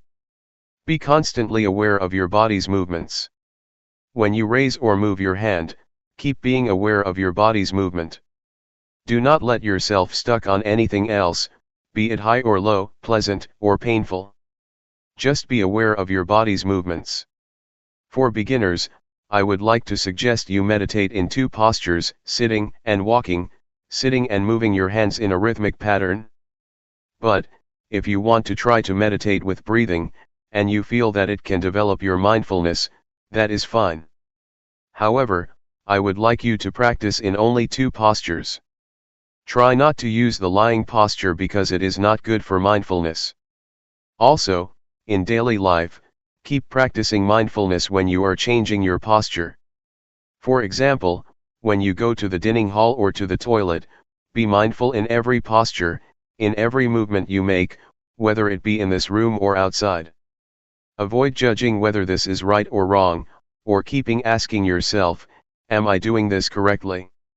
Try to avoid the sense of right or wrong. Keep practicing, simply practice. Do not be anxious. Avoid skeptical doubts. Just keep practicing and try to be aware of what you are doing. That is all. It is not too complicated. For beginners, avoid worrying about the method, because it will obstruct your practice. Just go ahead and practice and you will learn from your experiences. Otherwise, you will keep questioning yourselves and halt your practice. If you have questions, feel unsure, or feel doubt about the practice, come to see me. Do not ask other people. Do not worry about right or wrong, do not keep asking yourself whether you are practicing right or wrong. Your direct experience will tell you. The truth will reveal itself. When you practice, you become aware of mind and body. The insight into your mind and body, the insight into the nature of mind and body, will tell you without your asking yourself whether this is right or wrong. Let the direct experience tell you. Question: what is awareness? Answer: awareness is to be aware of the sensations of the body, to be aware of what you are doing at the present moment, whether it be eating, or some particular meditation object that you choose, such as breathing. If you choose breathing as the object of meditation, you become aware of that. That is the awareness that I mentioned. Just be aware of the whole process, not the details. Place your hand on your thigh. Are you aware of it? Right hand up. Are you aware? Just be aware that your hand is on your thigh, that is okay. Then, raise it up and move it to your abdomen. Turn up your left hand. Be aware. Raise it up and move it to your abdomen. Move your right hand to your chest. Turn it out and lower it to your thigh, and turn it down. Raise your left hand to your chest, turn it out, lower it, turn it down. Again. Are you really aware of the movement of your hand? Do you just think that you are aware, or do you really experience the awareness? Now, pay attention to your breathing, inhale, exhale. Can you feel the sensation at the tip of your nose or at your abdomen? Question: can one observe the tip of his nose and abdomen at the same time? Answer: you have to choose. How is your awareness? It does not matter what object you are going to be aware of. You can move or shake your fingers and use them as the object of your awareness. It is the same awareness. You can apply it to other positions or other postures, try whatever gives you clear awareness.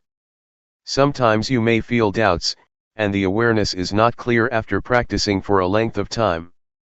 You may need to change your posture, to raise your hand, to touch your body, or to breathe, changing your object of meditation to breathing. Just be aware when you are changing your posture, so you feel the new sensation. But this is only temporary. Afterward, you will resume your main posture, sitting or walking. After repeating it, you may feel drowsy because of the repetition. You become sleepy. You need to change and then resume the main posture.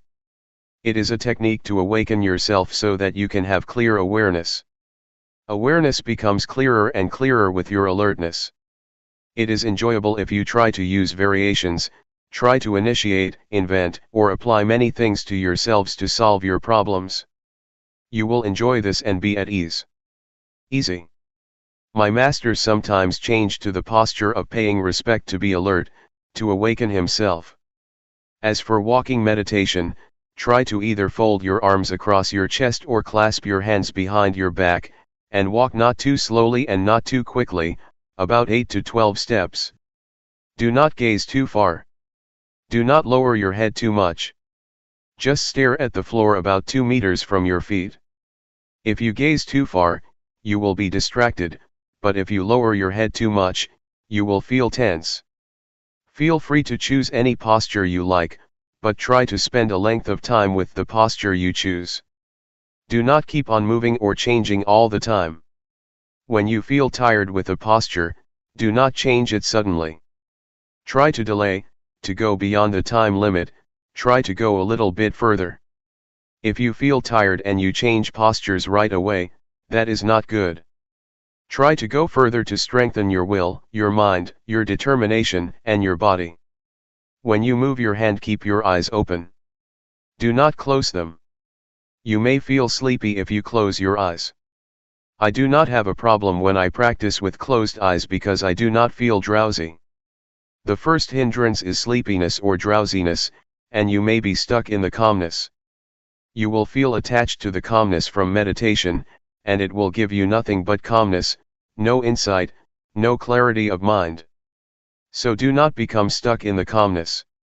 When you repeat your practice and do not have many distractions, it is easy to be calm and then become attached to it, and then stuck in it.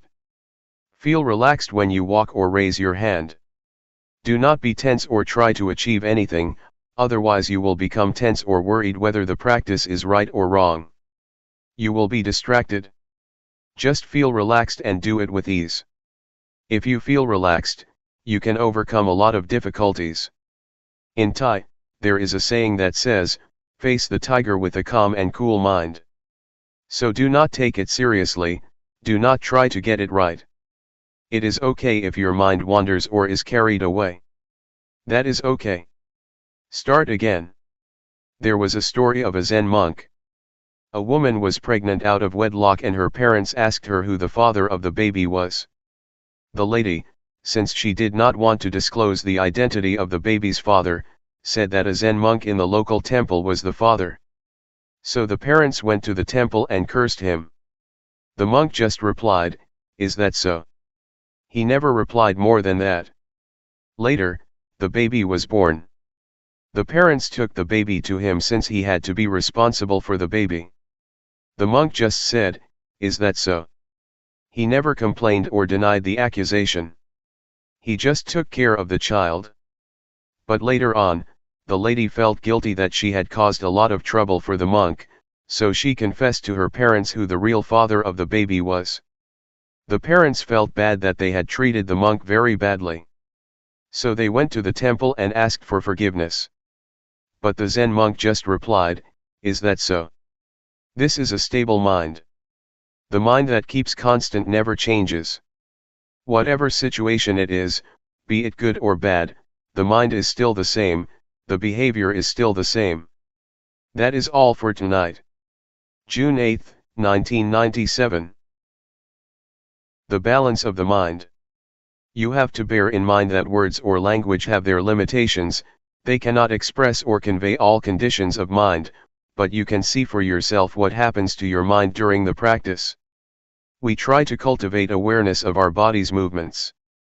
To do that we have to keep our minds in balance. If our minds turn outward, that is they are distracted by external conditions or overwhelmed by stimulated thoughts, we cannot have clear awareness. At the same time, if our minds turn too much inward, We are easily tense because we focus too much on trying to stop our thinking. This will not enable us to have clear awareness either. Turning too much outward or inward is not good for us, so we should try to keep our minds in balance, neither carried away by thoughts nor trying to stop thinking. When I was a young monk practicing with Luangpor Teean, I practiced in a small cottage with closed windows and closed door. Luangpor Teean came to see me. He stood outside my cottage and asked me from outside, "Can you see me?" I replied, "I cannot see you." "Why?" he asked. "Because I am in the cottage and you are outside," I replied. Luangpor Teean then asked, "How can you see me?" I replied, "I have to open the door so that I can see you." So, Luangpor Teean asked me to open the door. When I opened the door, he asked me to stand at the threshold and then asked me, "Can you see me?" I said, "Yes." "So, you can see outside of your cottage?" "Yes," I replied. He asked, "Can you see inside your cottage?" I said, "Yes."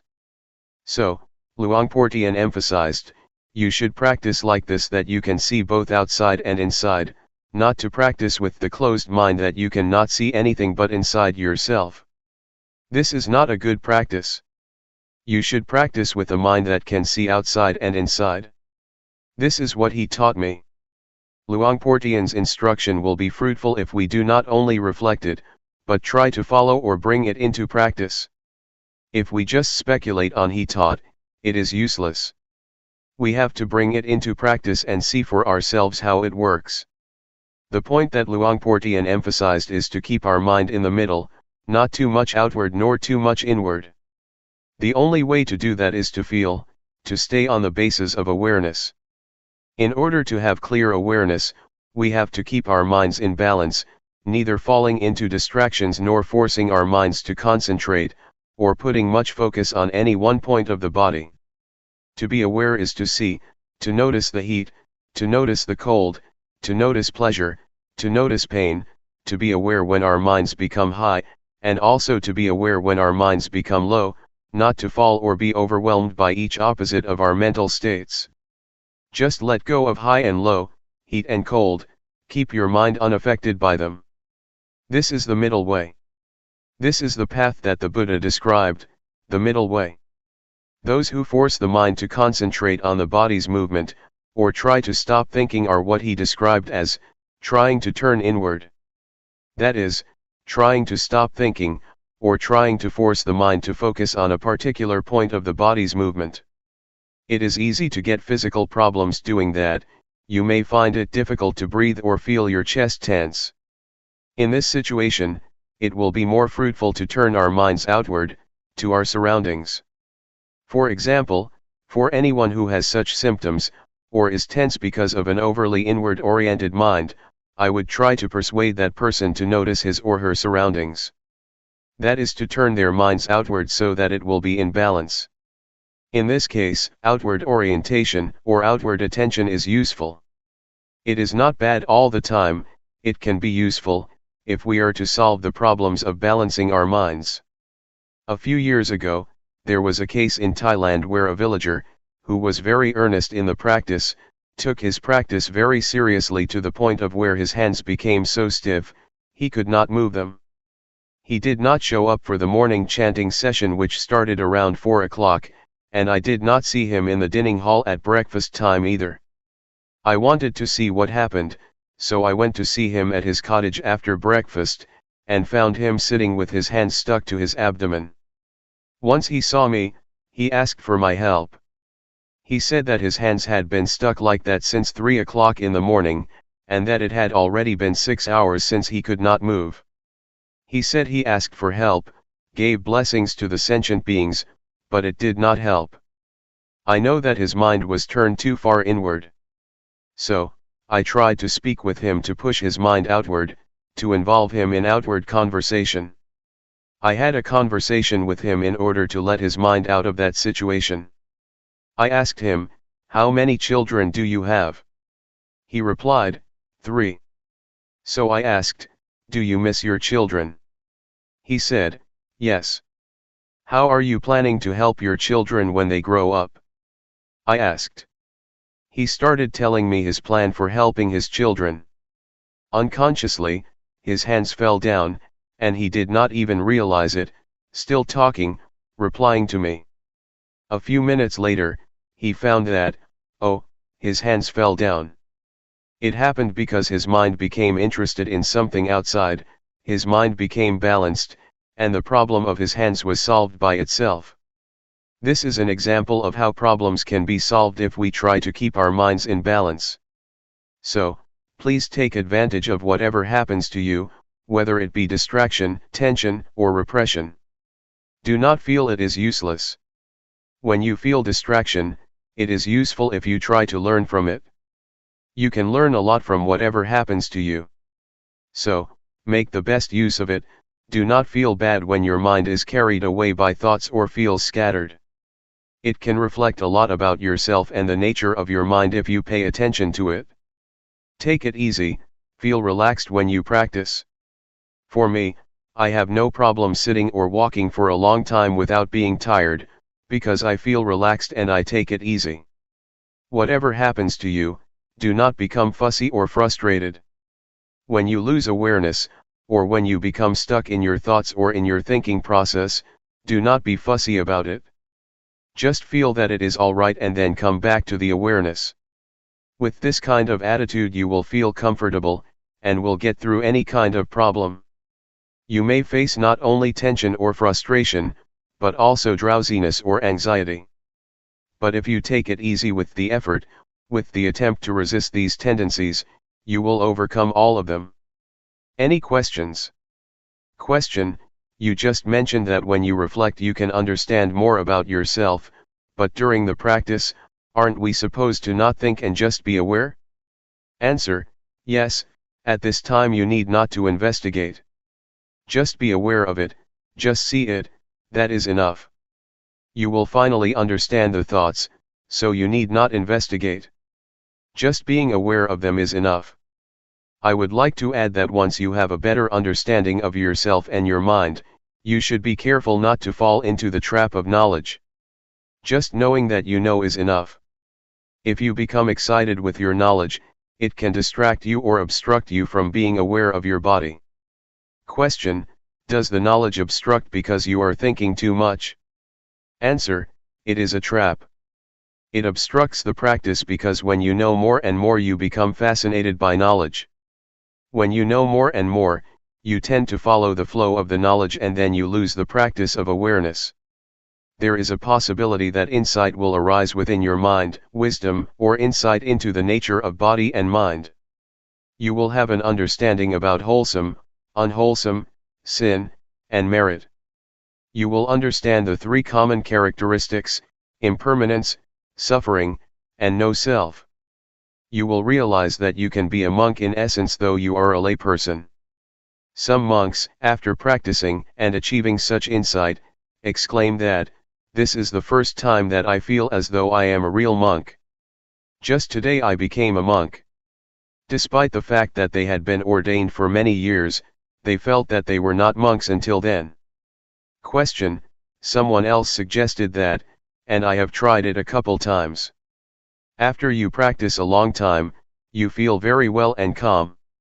That is a good time to think about what you want to do in the future, because your mind is very clear at that point. Answer: There is no problem if you know when to finish.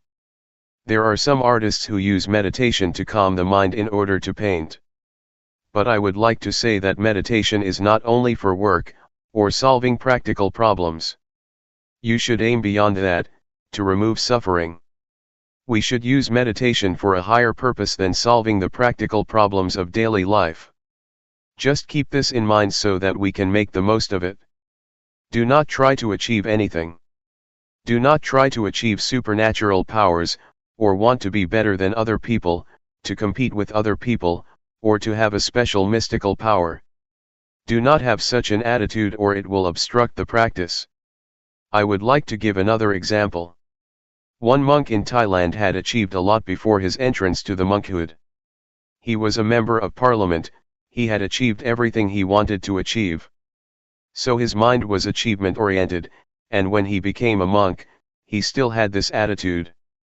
When he practiced, he tried to achieve spiritual power, he tried to attain insight, the higher wisdom. He drove himself to practice a lot until his mind became out of balance.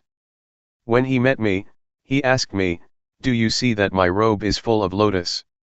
I am not an ordinary monk now." I took this monk out of the temple and tried to help him become normal. I took him to see the flowers, the trees, talked to him and made him forget the practice for a while, so that he became relaxed and felt better. But do not worry that you will be like him. I can assure you that I will take you to the right path. If you stay firm in your awareness and don't expect anything more than awareness, you will be all right. Question: was he practicing with Luangpor or with someone else? Answer: with another master, he was just visiting the temple. After a brief chat, I knew that the monk had a problem. Question: it is interesting that this monk would trust Luangpor. If they do not trust, the problem cannot be solved. Answer: it has nothing to do with trust. Because if we have the means to solve the problem, we just talk with him personally, and if we know how to help him get out of the trap that he is falling into, then we can help. In fact, this problem can be solved by itself, but it takes time, probably 10 days if nobody helped him. Question: I think maybe I am too inward in my practice, because when he told his interesting story I realized that all the tension in my back was leaving. After I went outward and listened to his story, I started to forget all about the pain. I still have a congested head, but I can see now that my back tension is releasing. Answer: it is okay. Whatever happens, do not be worried. You should learn how to solve the problem yourself. For example, when you become tense, try to look outward, see your surroundings and pay attention to them. This will help balance your mind. Question: I have noticed that when I go outside to walk around the pond, I feel more relaxed than I do in here. When I work in here, I feel more tense. When I work out there, it feels lighter to me. Answer: do not worry about whether your practice is right or wrong, do not try to achieve the right practice, just keep your mind relaxed and feel comfortable, going beyond anxiety or desire. Question: Luangpor mentioned earlier that hindrances can be helpful, so sleepiness or things like that can be helpful, we just need to resist them. I am just thinking, for example, that today I feel drowsy, and I have been staying with it. I am just thinking that maybe it is helpful sometimes to just go take a nap. When you wake up you feel refreshed, then you can practice better instead of trying to stay with it for a long time. Answer: if your body needs rest or feels physically tired, taking a nap is alright. Even the Buddha suggested you do that if your body needs it. But we should not take a nap on every occasion, just special occasions. If you take a nap every time you feel drowsy, you will not go anywhere. Question: in Sati meditation, we use our body's movement as the object of meditation. While doing the practice, there are other sensations of the body taking place, such as the stomach growling, legs going numb or coughing, etc. Where do we place awareness? Answer: when you cough, do it mindfully. When you feel tense or when you feel tired or have physical pain, sometimes it is not good to resist it. You have to reduce that pain by changing your position from sitting to walking, etc. You have to learn how to reduce this kind of suffering, it also depends on the case. For example, when you feel pain at your neck, you are aware of it, but you should not concentrate on or pay attention to it. You should just continue the awareness of your hands movement. But if you feel tired and your body needs to relax, then you should change postures, or if you have gas in your stomach, the gas should be released mindfully. Question: can you define mindfully please? Answer: you are aware of it. Mindfulness and awareness are interchangeable. Practically speaking, they are the same, concomitant, twins. So, to be mindful is to be aware of that particular thing. Question: but when you talk about awareness, you are talking about your senses, right? What you feel, what you taste, what you hear, what you see, that is all part of awareness, right? Answer, yes.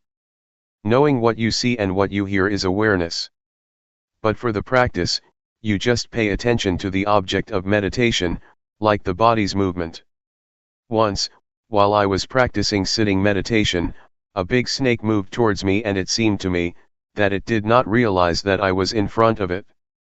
So, I tried to stop it and make it aware that there was a person in front of it. I threw a matchbox in front of it, and it raised its head once it realized that there was something in front of it.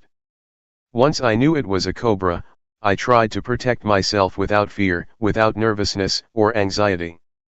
Since at that moment, I knew I should not move hastily, I did it mindfully, grasping my robe to protect myself. I prevented the cobra from biting me. June 9, 1997. The Threefold Training. We have to study ourselves to gain a better understanding of ourselves, otherwise, we will become the victim of suffering. Suffering will become our master, and control our minds. If we know ourselves, we become our own masters and can live our lives accordingly. Within ourselves, there is both heaven and hell, merit and evil. Our mind can be the source of happiness or the source of suffering. Pleasure and pain are inside ourselves, as are all states of mind. If we know ourselves better, we will learn how to make our lives happy and free from suffering. There is no better way to understand ourselves, to work and see ourselves internally, than practicing meditation. But normally people are not much interested in meditation. Buddhadasa, a great monk in Thailand who passed away recently, once said that people tend to respect monks, but they never listen to them or put their teachings into practice. Mindfulness meditation is the shortcut to the heart of the nature of our minds and bodies. It will lead us straight to the core of reality, that is the body and mind. There is no way for us to gain a better understanding about mind than mindfulness meditation. Mindfulness helps us attain wisdom or insight into body and mind. It helps us to be clear and remove any doubts we may have about ourselves. During the practice, you may ask yourself, what am I doing? Why did I come here? What is the purpose of meditation? Will it work for me? Or you may ask yourself, is there heaven or hell? These are all questions that I asked myself 30 years ago when I was still a layman. When I met Luangpor Teean, my master, he persuaded me to practice with him. He said that, all of these questions will be answered if you practice with me. What we are doing here is trying to follow the path of the Buddha. The Buddha once said that all of us are subject to suffering. We have suffering in front of us. It has penetrated into the deepest core of our existence. Suffering dominates our lives, so we should be aware of it and try to find the way out of it. We come here to practice meditation in order to get rid of suffering. This method of practice enables us to see the reality of body and mind, to see how suffering is created. It is created from our attachments to body and mind. We are attached to anger or the many kinds of emotions, despite the fact that there is no real self in those emotions. That state of mind has no substantial reality. But we still cling to it, which leads to suffering. Mindfulness enables us to see clearly that our attachments create suffering and misery. It helps us see the body as it is, a combination of various factors. The fundamental elements that comprise the body are earth, fire, water, and wind. We can see clearly how these four fundamental elements make up the body. We can see clearly that the body is not self. There is no self in the body. It is just the combination of these four fundamental elements. Meditation will also enable us to see the nature and conditions of the body. All questions about the body will be solved and we will not have any questions anymore about it. The same goes for the mind, we will understand the mind with mindfulness. There are thousands of different mental activities of the mind mentioned in the Tripitaka, or the Buddhist canon. These can be understood by us, if our mindfulness is developed enough. During your practice, a lot of thoughts arise in your mind and you may often be disturbed by them. Once you know yourself clearly, you will see that suffering is caused by your attachment to thoughts and emotions. When we hear a noise, we react to it, we are attached to it, and we make judgments about it. The noise is good, the noise is bad. Whatever we see, whatever we have contact with, we always react to it and make judgments, good or bad, pleasure or displeasure, satisfactory or dissatisfactory. We are not aware that we should not be attached to these objects because they have no self, it is just a thought, not the self, and we should not make it personal. There is no person in that thought, but because of our ignorance, we grasp it and take it to be a person or make it personal by attaching ourselves to it. Mindfulness meditation helps us to see, to go beyond convention. Conventions are not the ultimate reality. They are what we assume them to be. You assume that this is good, that this is bad, I am the monk, you are the layperson, this is Guanyin Bodhisattva, etc. We are attached to convention and this makes us suffer. If we see the ultimate reality, we will see and understand that convention is just what we agree upon together. With this insight, with this understanding of conventional reality, suffering has no basis of existence. Suffering exists because we are attached to conventional reality. Once we have insight into conventional reality, and understand that it is not the ultimate reality, suffering cannot be sustained. This is the ultimate insight that we can attain if we develop enough mindfulness. The practice covers the whole aspects of the training according to Buddhism. According to Buddhism, there are three aspects of the training we call the threefold training: training in higher morality, training in higher concentration, and training in higher wisdom. When you practice and develop awareness, the awareness will keep you moral, because if you have awareness, you will not be inclined or tempted to conduct evil. Awareness will enable you to be calm and have a peaceful mind. And, obviously, awareness will bring you to wisdom, to have insight into the nature of reality. You can see that whatever object we have contact with, there is no real self, no independent or substantial self that we can attach to. This will enable us to see reality as it is, to see how impermanent it is, to see how suffering it is, to see that there is not a self that we can attach ourselves to. Everything will be seen under this framework as being impermanent, suffering, and no self. We see what is subject to impermanence, what is subject to suffering, what is subject to no self. We let it be as it is. We are not attached to it. These are the insights that we can gain from the practice. With the insights I mentioned to you, our lives will not be harmful to either other people or to ourselves, because there will be no base for hatred, greed, or delusion to exist.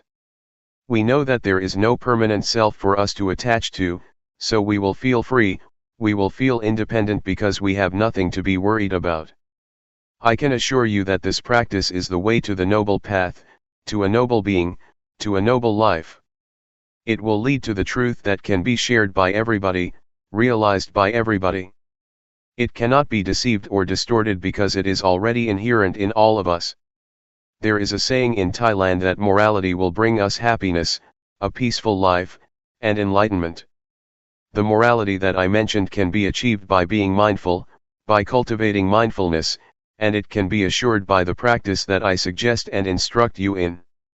Anyway, what I teach is from experience. What I say now may repeat what I said before. It may not flow vertically or continuously, but it is the experience that comes from my heart and can be shared by anybody who practices.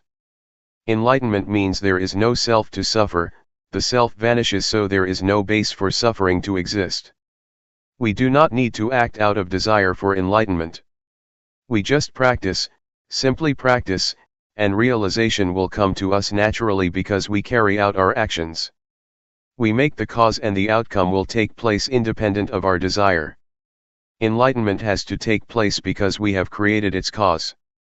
According to the law of causality, once we do this, that will happen whether you like it or not. So, you just practice. Action is called karma. If you do it this way, it will lead to the result which is independent of our desires. It just happens. Enlightenment that is not experienced by us is just convention, just a concept, even if you call it by other names, no suffering, or freedom. Anyway, the point is that we just try to reach the state of no self where there is no suffering. If there is self, suffering can happen. If there is no self, suffering cannot be sustained. It is not desire, because enlightenment is already in ourselves, hell and heaven are already in ourselves, everything is in ourselves including enlightenment and the path. So it is not something out there to be desired or grasped. You need not think about it. You can realize it if you practice enough. For example, does anger last? No. Have you ever acted out of anger? Yes. When you get angry and you fight back, anger fades away and is replaced by sympathy or guilt. So, you can see that anger has vanished and was transformed into other kinds of emotions. The same also applies to suffering. In fact, it does not last long unless we attach ourselves to it. If we are not attached to suffering, it will dissipate. This can happen if we have insight. Whatever we encounter, we will understand that it is impermanent, unsatisfactory, and no self. We will discard it easily without attaching to it. We let it go like garbage. There are many kinds of garbage: paper, plastic, recyclable or non-recyclable. We throw the garbage out according to its category. The same applies to whatever experiences we have. Once we make contact with any kind of object, we let it go. We discard it according to its nature: this is impermanent, this is suffering, or this is no self. All experiences can be perceived into three characteristics, and we just let them go according to their nature. If we live our lives this way, our lives become holy, pure, clean, and free from defilement. It is as if nothing can make us impure. This holy life will make everyone a monk. Everybody here can be a monk. It is a state of mind, a state of pure holy life. In the Buddha's time, there were many established lay people that could be called monks or a noble one, because they were free from suffering. All teachings of the Buddha are centered on these three: impermanent, unsatisfactory, and no self. In the first sermon of the Buddha, he asked the 5 ascetics who would become the first group of noble beings, "Is there anything permanent?" They replied, "No, everything is impermanent." Buddha asked, "What is impermanent is suffering, isn't it?" They replied, "Yes, what is impermanent is suffering, or the causes of suffering." "So, whatever is subject to suffering is without self, isn't it?" he asked. "Yes," they replied. So, once the 5 ascetics understood that everything is no self, they were enlightened. So, this is the key teaching of the Buddha, the 3 common characteristics. Very few people teach this doctrine. It was fortunate for me that Luangpor Teean taught me about this reality. Cyclic existence is in the present moment, it happens in this life, it is not the bardo or the next life. Our present life is governed by the cyclic existence. Take the smoker for instance. The cyclic existence is composed of 3 factors: defilement, action, or conduct, and consequence or result. The smoker has a desire to smoke, and once they smoke there is addiction, and addiction leads to desire to smoke more, and it becomes a cycle: desire, smoke, addiction, desire, smoke, addiction. This is the cyclic existence. This cycle can be broken if the smoker rejects or abandons this habit. No smoke, no addiction, no desire. This finally leads to enlightenment. Once the cycle is broken, nibbana can be realized. Because there is no desire, no action arises. Once there is no action, no desire, and no addiction take place, everything becomes normal, becomes cool. Nibbana is the state of coolness. June 10, 1997. Seeing the mind. We are now following in the footsteps of the Buddha. What we are doing now is practicing what the Buddha instructed us in, that is training ourselves to be aware of body, feeling, thoughts, and mind objects. But we should learn how to do it properly, otherwise we may suffer because of the feelings, thoughts, or mind objects that arise. Our practice may be delayed or obstructed by a lot of things, such as thoughts. In fact, what we should do is just be aware of them, but sometimes we act upon them, and thus another kind of thoughts arises. It is a kind of dual or two layers of thoughts, we act upon creating more thoughts. It is not the primary thoughts that create suffering for us, but the secondary thoughts. This reaction or response to thoughts makes us unhappy and will delay our practice. So, please avoid reacting to thoughts, just be aware of them, and then let them go. In Thai, meditation practice is called Hapathibat. Hapatha means to return. What we are doing now is returning, bringing our minds back home. We tend to be driven by emotions, thoughts, feelings, and elemental conditions. They drive our minds away from home. So, we have to bring our minds back home. This means we have to resist, to go against the stream of habit, go against the stream of thoughts or emotions. Normally, we tend to follow our thoughts, but now we try to resist them, to go against habit, and return to awareness. Awareness is our home. We have to turn our minds back to awareness, to bring our minds back home. Awareness is the point of reference, it is like a pillar that we have to grasp firmly, in order to return and not be driven by any kind of mental conditions. Mindfulness meditation covers two kinds of meditation, namely, calmness meditation and insight meditation. The point is to be aware of the body and to be aware of the mind, to be aware of feelings, thoughts, and mind objects. It does not mean that you have to stop your thoughts, just see them, simply know them. When you think or when thoughts arise, just be aware of them, whenever thoughts arise, just be aware of them, no matter how often they arise. It does not matter if you have a lot of thoughts, but the point is that once one arises you are aware of it. If you have 100 thoughts, you should be aware of all 100 of them. It is not how rarely or how frequently you think, but how often you can be aware. This is what we call self-awareness, to be aware of our own thoughts. This is what Luangpor Teean emphasized. Do not be worried if you have a lot of thoughts. What you should do is be aware of whatever or whenever thoughts arise, that is all. That is the practice. If we want to attain calmness or peace, we may try to stop our thoughts or stop the thinking process, this will lead us to the calmness meditation. It will bring us only calmness and peace to our mind. This practice is like putting a stone on top of grass. The grass cannot grow. But once you move the stone, the grass will grow again. So, this kind of calmness meditation is beneficial only when you practice it. When you stop practicing it, your mind will be the same as before. So, we are not going to do that. What we are going to do is not to stop thinking but to be aware of it, to be familiar with our thoughts. The more we are aware of our thoughts, the more we are familiar with them. We will be so familiar with them that we can point our finger at them, and tell them that we will not be their victims again. We will not follow them again. This is what we are trying to do, to understand our thoughts clearly and directly, knowing that they are only the concocted or compounded beings that deceive us. But once we know this clearly, they cannot deceive us anymore, and we become their masters. We will understand that thoughts are not self, they are just the result of the concocting mind.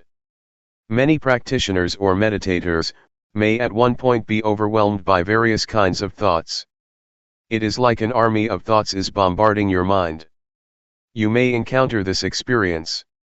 You may feel bad, but if you keep being aware of whatever thoughts that arise, at a certain point you will suddenly become face to face with the thought. You will see clearly that it is not self, that it is not yours. The thought is there, but we do not make it personal anymore. It is not me and mine, it is not my thought, the thought is not me, it is out there, and we are not going to identify with it anymore. At that point, the thought will have no foundation to stand on to exist. It will vanish, it will dissolve. All thoughts will be dissolved instantly. This is what I call victory of the practitioner.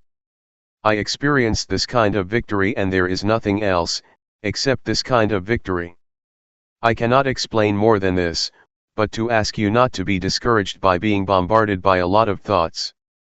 Keep firm, stay with the awareness, with the knowingness, and then you may be able to overcome it. If you follow my instruction and are aware of body, mind, feeling, and mind objects, all of you will go straight to the target, to the end. So, keep knowing these four aspects of reality. You will gradually understand the nature of these realities, and you will be able to realize that once you hear a sound, it is just a sound you hear. Once you see a form or an object, you just see it, no more than that. So, the body, feeling, mind, or mind objects will not be able to trap you. You will not be subjected to their influence anymore, and you will be able to see these four aspects, these four kinds of realities, the way they are. There is no more than that. Take feeling, for example. If you are not aware of it, once one arises, it will not be just a feeling. It will be more than that. You will judge this feeling. Is it good? Is it bad? A lot of convention, a lot of values will come into play because you are not aware of the feelings. This is good, this is bad, this is desirable, this is undesirable. So, many kinds of values and judgments come into play, and there will be no end. The same is true of mind or thoughts. If you are not aware of them, you become judgmental and will go on, endlessly. So, just be aware of them and they will be finished, it will be ended. Feeling will be just feeling, emotions will be just emotions, and mind objects will just be mind objects, and no more than that if you are aware of them. So stay firm, stay only with awareness, and do not push yourself too hard. Just feel free and do not be worried. If you cannot do it, if you cannot be aware of it, that is okay. Do not feel bad for yourself, do not feel regret, oh, I made a mistake. No, just forget it, just go ahead with your practice. Eventually you will realize the truth through awareness. With awareness the truth will reveal itself. The truth of feeling, the truth of mind, the truth of mind objects, and the truth of body will reveal themselves without your memorizing from texts. These truths cannot be memorized, but it is in your capacity to realize them. From my personal interview, all of you have already experienced what is in yourselves. You did not experience something in your imagination. What you explained to me during the past few days is what you have experienced. It is inside yourselves, it is useful. Do not discard it. If you know how to see it properly, it may not be mindfulness that you wish for, but it is still useful for you to use it, for you to understand it. So, just try to learn from it, and it will give you insight or wisdom. What we have experienced so far is not beyond the realm of body and mind. This is the physical body, and feelings, thoughts, and mind objects are in the realm of the mind. So you did not experience something out there. It is already in your body and mind. Try to make use of it skillfully. Luangpor Teean told me that the training of the mind is to see the mind, to look into it, not to seek for calmness of mind. Just see it, just be aware of it, and you will have proper mental training. Since your experience is not beyond body and mind, you do not experience something out there. You experience what is already in yourselves. So, just feel free, feel relaxed and know that you have done nothing wrong. But if you see the image of hell or heaven out there, if you smell odor out there, if you see a vision of angels or a deity out there, you are traversing the wrong path. Please come back. Just try to see, be aware of what is already in your body and mind. That is all. Do not look beyond that. What you have already done may be called meditation, observing the precepts, or earning merit. The meditation you practiced has already covered what I just mentioned. When you practice meditation here, your mind becomes normal, that is sila, or morality. It means normal, normal in conduct, normal in deeds. If you feel calm and peaceful, that is wholesomeness, or husala. If you know how to be free from your thoughts, that is wisdom. Even if you suffer because of them, as long as you learn from them, you have gained wisdom. It is knowledge. It is not necessarily negative. When you practice, you do not do anything harmful to yourself nor to anybody, which means you have already kept the precepts, observed morality. So, morality, concentration, wisdom, wholesomeness or merit, have already been developed from your practice. Please learn how to transform undesirable thoughts, and whatever suffering you may experience. Do not let thoughts make you suffer. Try to adjust your mind, try to change it to be wholesome and happy. You have to learn by yourself to solve your own problems, and if you keep solving your problems, you will have what we call wisdom. You will learn that you are your own master, you will know that your own self is your refuge, and this is the ultimate truth that everybody should understand. There is no refuge other than oneself. Any questions? Question: whenever there is a thought, you suffer because you develop more thoughts. Thoughts that stem from intentional thoughts are okay, I think. For example, if during the practice, you have a thought and know that you cannot improve yourself based on it, then you come up with something of how you want to improve it. Answer: yes, if it is a skillful thought, it will lead to wisdom. We should learn from thoughts without suppressing them, that is what we call wisdom or insight. Wisdom can be obtained when body and mind are free of disturbance.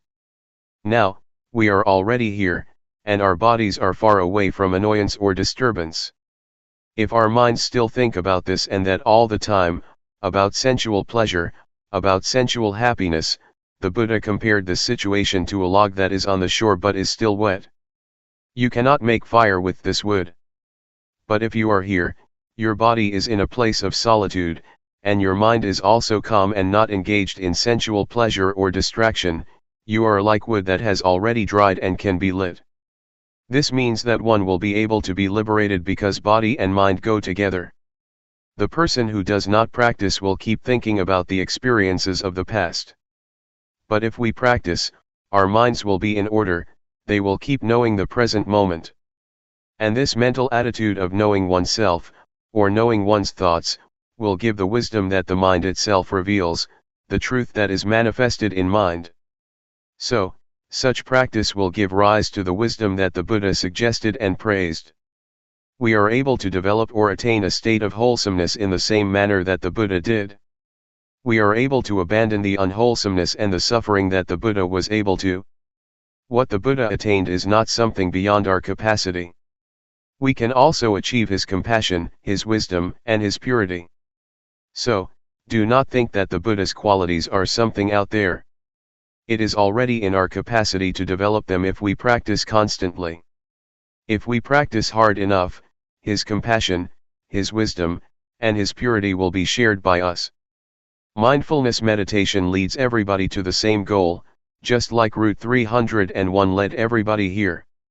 Anybody who practices mindfulness meditation will realize the same thing, the same wisdom. It does not mean that the Buddha knows one way, and the noble beings know something different. They know the same thing because they use the same road. Mindfulness meditation is the most important road to liberation. What we have practiced now is not a waste of time. Even though you have not attained wisdom yet, what you have done will produce results. You are going to create a karma, or conduct, that produces results. For example, when you raise your hand you become aware of it, such awareness will not vanish. It will accumulate and it will enable you to attain something. So, keep practicing even if you do not gain insight during this 7-day retreat. That is okay, just never mind. Please continue your practice after the retreat, and it will certainly produce results. Question: could anyone reach liberation during this lifetime? Does it depend on the amount of effort you put in the practice? Is it hindered by the sankhara that you have accumulated? Answer: yes. It is possible for a person to achieve liberation, if one practices the Dhamma or the teaching that the Buddha suggested. That is to develop or train in a higher morality, in higher concentration, and in higher wisdom. We are capable of reaching that point. It is not necessarily obstructed or hindered by past actions. If we practice in the present life, we are able to liberate ourselves. I would like to ask you, is there tomorrow? The teaching of the Buddha is full of marvelous characteristics. It is what the Buddha practiced by himself, and it is beyond time. It can produce results beyond the limitations of time. It is what one can realize by oneself, and it can be achieved by anybody with no limitation, and only the practitioner will realize it.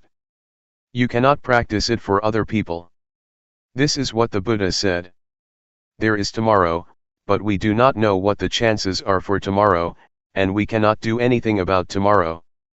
What we can do is today. The past, or yesterday, is already gone and we cannot do anything for the past. What we did in the past is already in the past, we cannot do anything else now. So only today can we do something. Please try to make an effort to improve today. Do not pay much attention to tomorrow or to yesterday. Question: can we teach what we have learned to other people? Answer: we teach and we share what we already have. If we are compassionate enough, we teach compassion. If we are kind enough, we teach kindness. So you share what you have already attained or teach it to other people. There are many things that we may not have achieved yet, but we are able to do that. For example, we may not have read a book but we can still give it to other people. It is like food that we do not eat but share with other people. We do not benefit from it, but we can give the benefit to other people. We just try to help as much as we can. If we find children in trouble, we should try to help them as much as we can. There are many levels of Dhamma.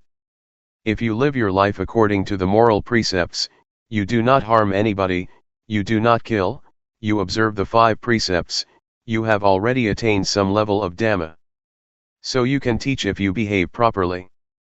But for the higher levels of Dhamma, one has to attain some level of insight in order to teach other people, but in reality nobody can teach anyone, we can only teach ourselves. Question: I have a question on seeing thoughts. Over the years, I have been practicing, worrying over the quality of thoughts. Thoughts can be strong and there may be many thoughts coming. I am wondering, if, over time, as I keep practicing, will the nature of my thoughts change so they are not as strong, not as quick, or will you just see the thoughts and they will improve? Answer: yes.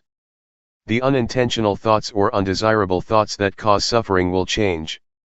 Their nature will change if you keep looking at them, and at the same time you may be more adept at looking and seeing. Your capacity to look and the nature of thoughts will both change, and your unintentional thoughts will improve. Everything is subject to change, even hatred, greed, and delusion will change if there are sufficient factors to produce the change. It is the law of nature that everything is subject to change, because everything depends on various factors.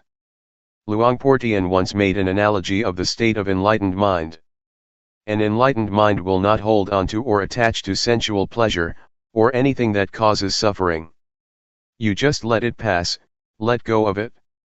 But if you are an ordinary person, you just grasp this greed, hatred, or sensual pleasure. Even if this is the anger which causes suffering, we still grasp it, and we enjoy it, enjoy getting angry. So, this is the mind of general people who never practice, they cling to happiness and suffering. People do not turn away from suffering, they cling to it and do not let it go. I ran a summer camp. The small novices had a quarrel and wanted to fight with each other. I tried to keep them from kicking and striking each other, but they still wanted to punch each other. They wanted to preserve the anger, they clung to it and would not let it go. So, this is the state of ordinary minds, of ordinary people. When the eyes of the enlightened one make contact with a form, a visual object, to see is just to see, there is no clinging to the form or to the visual object, it just falls down and suffering cannot exist. There is no attachment to the eyes or to the mind. But for ordinary minds, once the contact has been made, they cling to the noise, to the object, and cannot let them go. In fact, Luangpor Teean compares it to clay. If you throw it at a wall and it sticks, it is like an ordinary mind, you cannot let it go. You just think about it over and over, and you become happy or suffer. But for the enlightened mind, it is like dried soil, you throw it and it never sticks to the wall but just falls down. You just see it but nothing happens. Question: is appreciation of beauty a judgment? Answer: that this is beautiful or this is ugly is just convention. The mind of the enlightened one is like the leaf of the lotus that cannot be stained by water, not even a drop. The enlightened beings live in the world but cannot be stained or polluted by the world. They do not cling to the world. They are beyond the world, but they live in the world. The lotus grows out of the dirty mud, but it will never be polluted or stained by the mud. It is very beautiful. This is the mind of the enlightened one. Question: why is happiness a suffering? Is it because it is unstable? Answer: if it is general happiness, it is suffering because it is subject to change. It is just convention. But supreme happiness, liberation, or enlightenment, is different. No happiness is greater than enlightenment. June 12, 1997. Foundations of Mindfulness. Please pay attention. We have been following the instructions that the Buddha gave in the sutta called Satipatthana, or the sutta about the 4 foundations of mindfulness, which covers all human activities. Human lives or human ways of conduct can be divided into 4, the realm of body, the realm of feeling, the realm of thought, and the realm of mind objects. There are a lot of details concerning these 4 aspects of a human being. Our bodies have experienced a lot of things, we have felt a lot of feelings, encountered various kinds of thoughts, and faced a lot of mind objects or mental impressions. No matter what happens to the body or to the physical form, with mindfulness we can understand the fundamental truth, or the fundamental nature that underlies the activities of the body. Mindfulness gives us insight into the nature of the body. The underlying nature, the fundamental law, that governs the physical realm is what we call the 3 common characteristics: impermanence, unsatisfactoriness, and no self. Feelings are also subject to the 3 common characteristics. Every kind of feeling, whether it results from contact with the eyes, with the ears, with the nose, with the tongue, with body, or with mind, is subject to these 3 common characteristics. Ultimately, feelings have no self. We cannot take them to be a self or a person. If we do not understand the reality of feelings, we will be their slave. We will try to struggle for the pleasant feelings, we will try our best to protect whatever can give us pleasant feelings. A lot of people are busy possessing objects that provide them with pleasant feelings, but they will ultimately find that they cannot keep them all the time. They are subject to change, to vanish.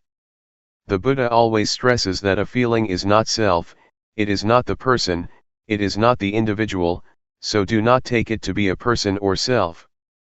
Worldly beings who do not practice cannot understand what the Buddha said, but we will be able to understand if we practice hard enough. During the past few days we have been here, we may not have attained this insight yet, but it is within our capacity to see, to understand, and to have insight into the nature of feelings. We should understand mind or mental formations too. Thoughts, or mental impressions, are very important because if we are not aware of our thoughts they will give rise to anger, hatred, and delusion. They will give rise to pleasure, pain, sorrow, happiness, and a lot of conventions. Law, rules, regulations, and all sorts of things will come into play and your thoughts will proliferate without end. Thus we should learn to understand the thinking process. Can we see thoughts? Can we know the thoughts that arise in our minds?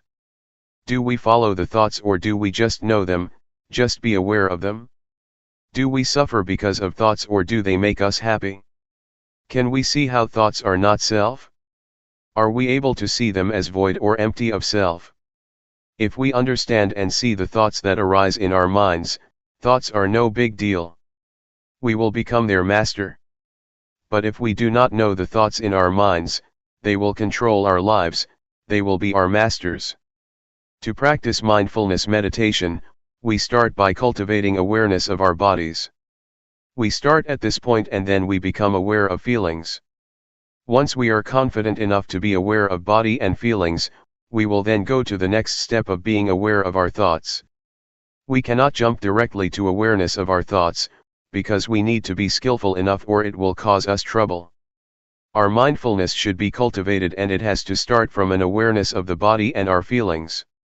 Once our mindfulness is developed enough, we will proceed further to train ourselves to be aware of our minds.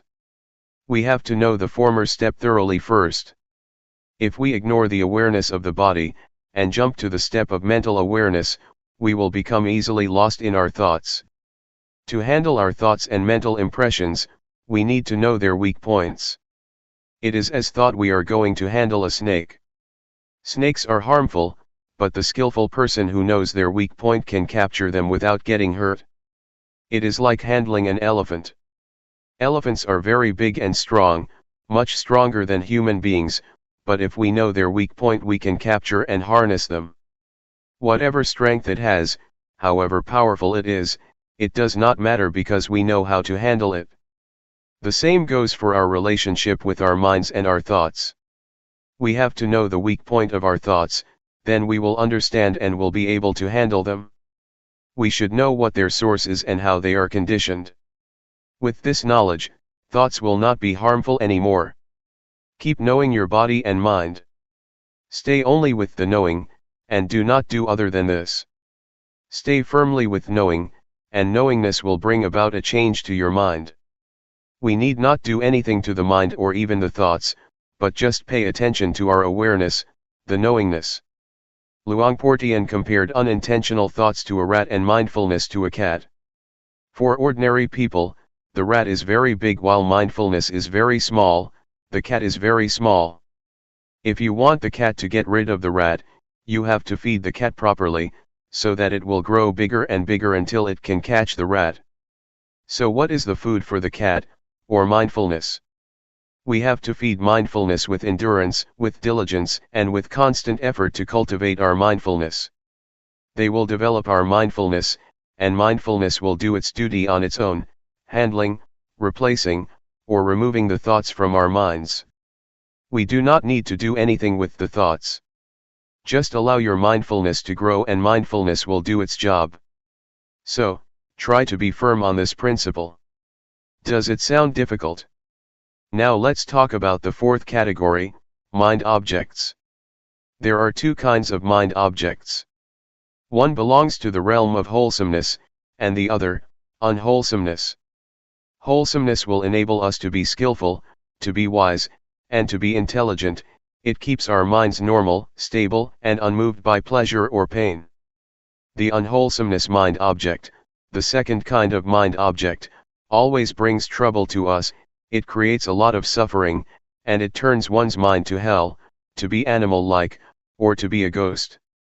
So, this is what we should be aware of. If we understand these four aspects of reality, body, feeling, thoughts, and mind objects, we have already covered all aspects of a human being, and our study is completed. So try to be familiar with these four realms of our lives, and learn to cultivate awareness of body and mind, of thought and of mind objects. Once we finish such study, our minds will become the noble life, the life that is harmful neither to ourselves nor to other people. It is called noble. Noble means harmless. Do not become stuck in doubt, in uncertainty. I can assure you that all kinds of sufferings, defilement, and unwholesomeness are born out of our ignorance of the nature of body and mind, and strengthened by it. Once we have attained insight into body, feeling, mind, and mind objects, these four aspects, our lives should be liberated. What I have learned, and have not learned much, I learned about these four aspects of life or reality.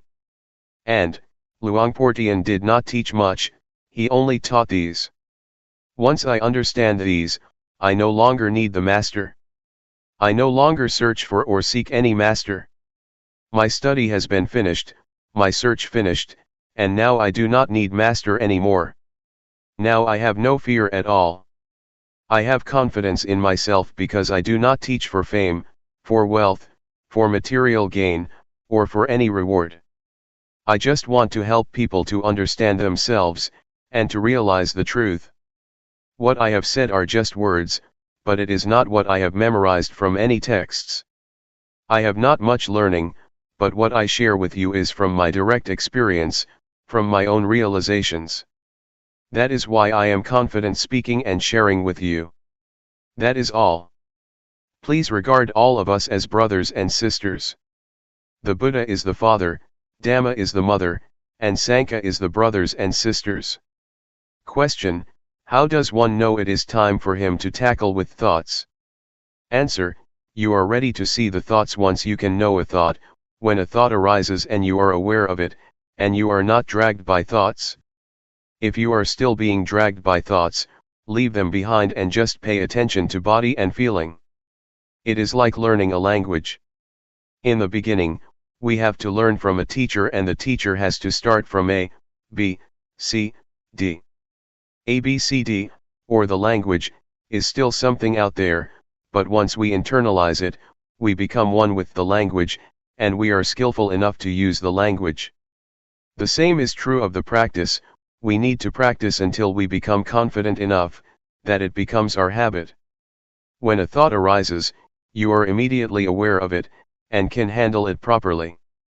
The more we are confident, the more we are able to handle or to control our minds. Finally, awareness will lead us out of suffering. If we still become lost in our thoughts and are still moved by them, still get happy or suffer because of them, it is not time yet. Anyway, for beginners, the first step of practice is not to keep knowing the thoughts. Please be aware of the body first. Once you are competent enough, it is okay to go ahead to the next step of mental awareness. Question: how do you get rid of drowsiness during the practice? Answer: it is natural to get drowsy. Everybody has to face this problem and overcome it. Otherwise, it will become an obstacle to the progress of meditation. Drowsiness is caused by the laziness of your mind. We should activate it. Try to give our mind a job to do. Pay attention to external things, so that it becomes activated again, or change your posture, or feel the vibration of your body. When I started the practice, I kept a bucket of water near me. When I felt drowsy, I used the water to wake me up. When it didn't work, I just put my head into the bucket to wake myself up. Do not close your eyes. Do not yawn, close your mouth and resist yawning. Make your movements stronger, smile, refresh yourself, and feel confident and courageous. Defeat it and subdue it. There are 5 hindrances that obstruct us from making progress in our spiritual activities. The first one is drowsiness, the second is restlessness or agitation, the third is doubt, the fourth is sensual desire, and the last is ill will or hatred. Drowsiness is like indolence, restlessness is like mischief, naughty, or stubborn, doubt has a nature of no self-determination or no resolution. These are the 3 dominant qualities of the mind during our progress. What the Buddha said is already in ourselves, he taught our reality. Question: on the conventional level, we have a saying, follow your heart, not your mind. Answer: it is the wholesomeness in our mind and in our hearts that tell us what we should do. We should transform anger to compassion, suffering to happiness, and agitation to peacefulness. It is wisdom that tells us what to do. If we know this is good or this is bad, if we know this is harmful or this is not, we do what is good and unharmful. I do not know whether you call it heart or mind. Just follow it. Question: just follow it and act on it? So it will not create any cause and effect? Answer: oh, sure, if it is a good cause, if one is mindful, if it is not harmful to oneself and others, it is a good karma. If it is harmful to oneself and to others, that is a bad karma, a bad deed. Question: should we just follow the middle path, if we are not sure whether it is a good cause or not? Just sort of ignore it and not act upon it? Answer: don't worry whether it is from mind or from heart. If you know it is harmful, avoid it. If it is good, act on it. We do not know, and we do not have such an expression in Thai, at least not one that is popular among the Buddhist monks. We often follow the heart and create a lot of problems. It is a different cultural orientation. Question: how does mindfulness work? Answer: you will realize it after you see it very often. You will realize, oh, it is like this. It is a matter of how frequently you see it. Avoid thinking, analyzing, or reasoning. Watch your body until your mindfulness is developed enough, and your mindfulness will be like a fire alarm, a smoke detector. The smoke detector never watches or keeps looking for smoke, but once it detects even a small amount of smoke, the alarm goes off. Mindfulness is like that. You will be aware of even a small portion of thought that arises automatically, without intention. So allow mindfulness to work on its own, do not order it or command it. Mindfulness works like that. Question: can you comment on psychic power, miracle, or New Age? Answer: if it happens and you become attached to it, there is the problem, but if you just see it and let it go, or if you are just aware of it, that is good. But normally people are attached to it. They want something special, but psychic power is not the real miracle. The real miracle, according to the Buddha, is the ability to be aware. When you sit and know that you are sitting, that is the supreme miracle according to the Buddha. Psychic power is the result of concentration, not awareness. If you have strong concentration, then your mind becomes powerful. Monks or people who practice mindfulness meditation seldom attain this power, but it is a shortcut to enlightenment, because you are unlikely to be distracted by psychic power, so you go ahead.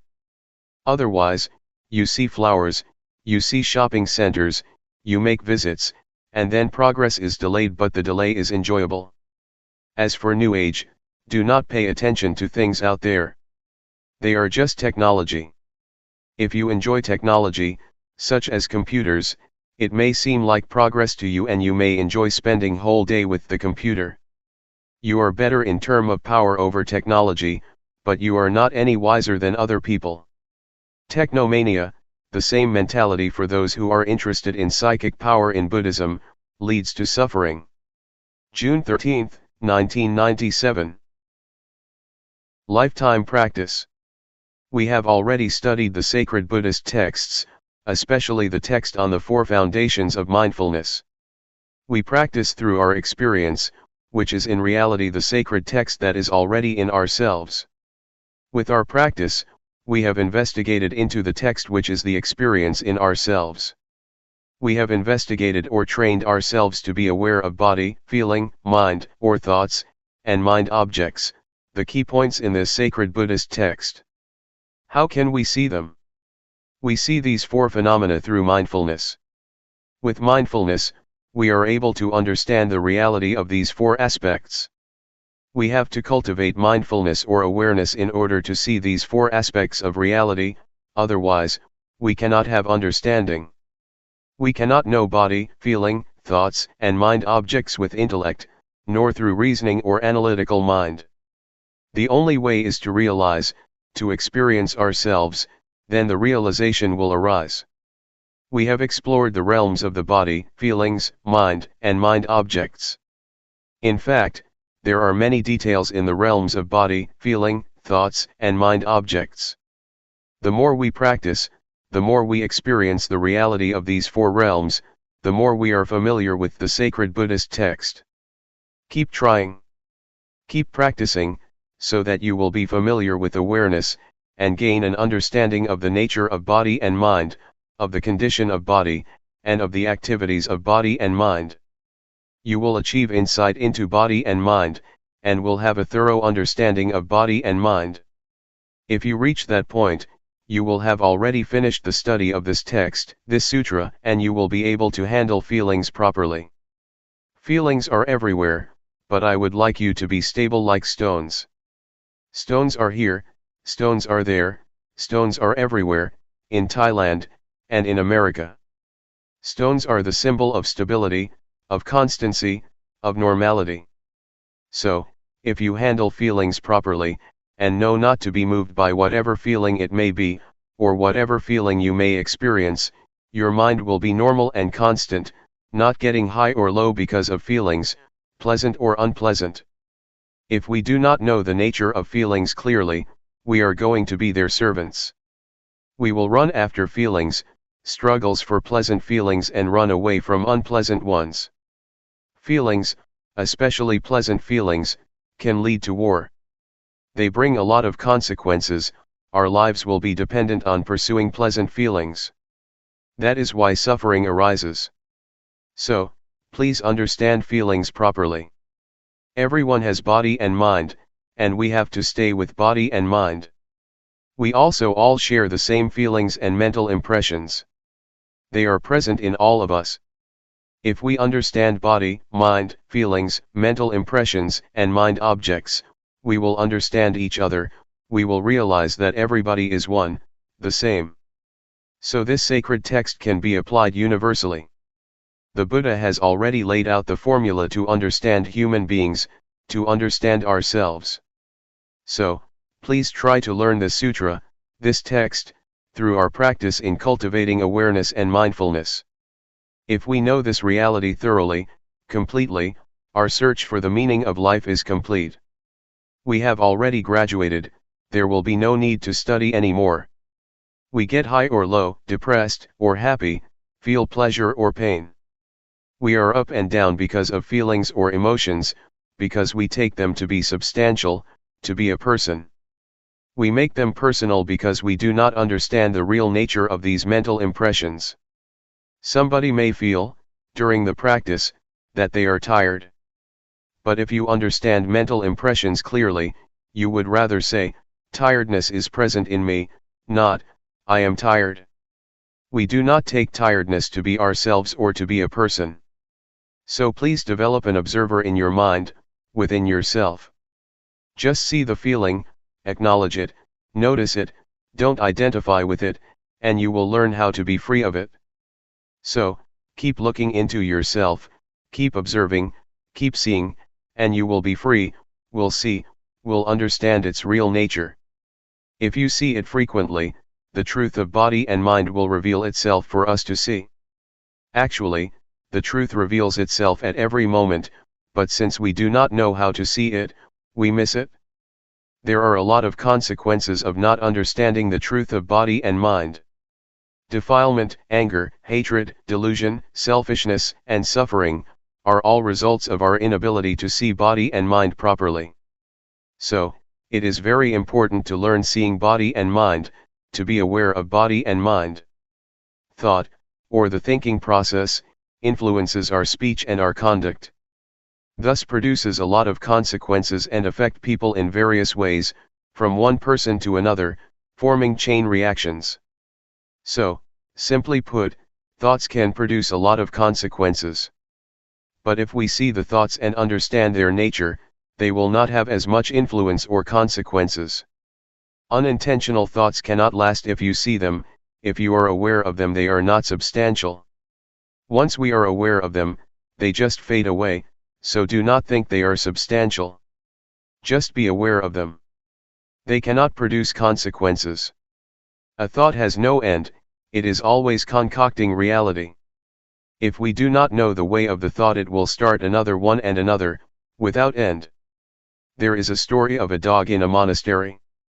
Sitting under the staircase, the dog saw a monk returning from the alms round with food. It thought the monk very lucky because he could get food easily. After finishing his breakfast, the monk gave the leftovers to the dog. The dog had the idea that being a dog is even better, it can have food easily without having to go through the village. But after a while, a monastery boy beat the dog and the dog changed its mind. I would like to be the boy because he can beat the dog, he is superior to the dog. After the boy went to sleep, a fly buzzed over him, and the boy made a fuss trying to get rid of the fly without success. So, the dog thought being a fly would be better because he could disturb the boy, and the boy would not be able to get rid of it. A while later, though, the fly flew to the dog's mouth, so the dog just stretched his tongue out and caught the fly. He finally realized that to be a dog is better because he could overcome the fly. This is the concocting mind, the power of compounded thinking without end. We change our minds all the time. In a thought itself, there is truth, the truth of the thought, the cause of suffering as well as the cause of happiness, the truth of the way, the suffering, and the way out of suffering, the truth of attachment and the truth of detachment.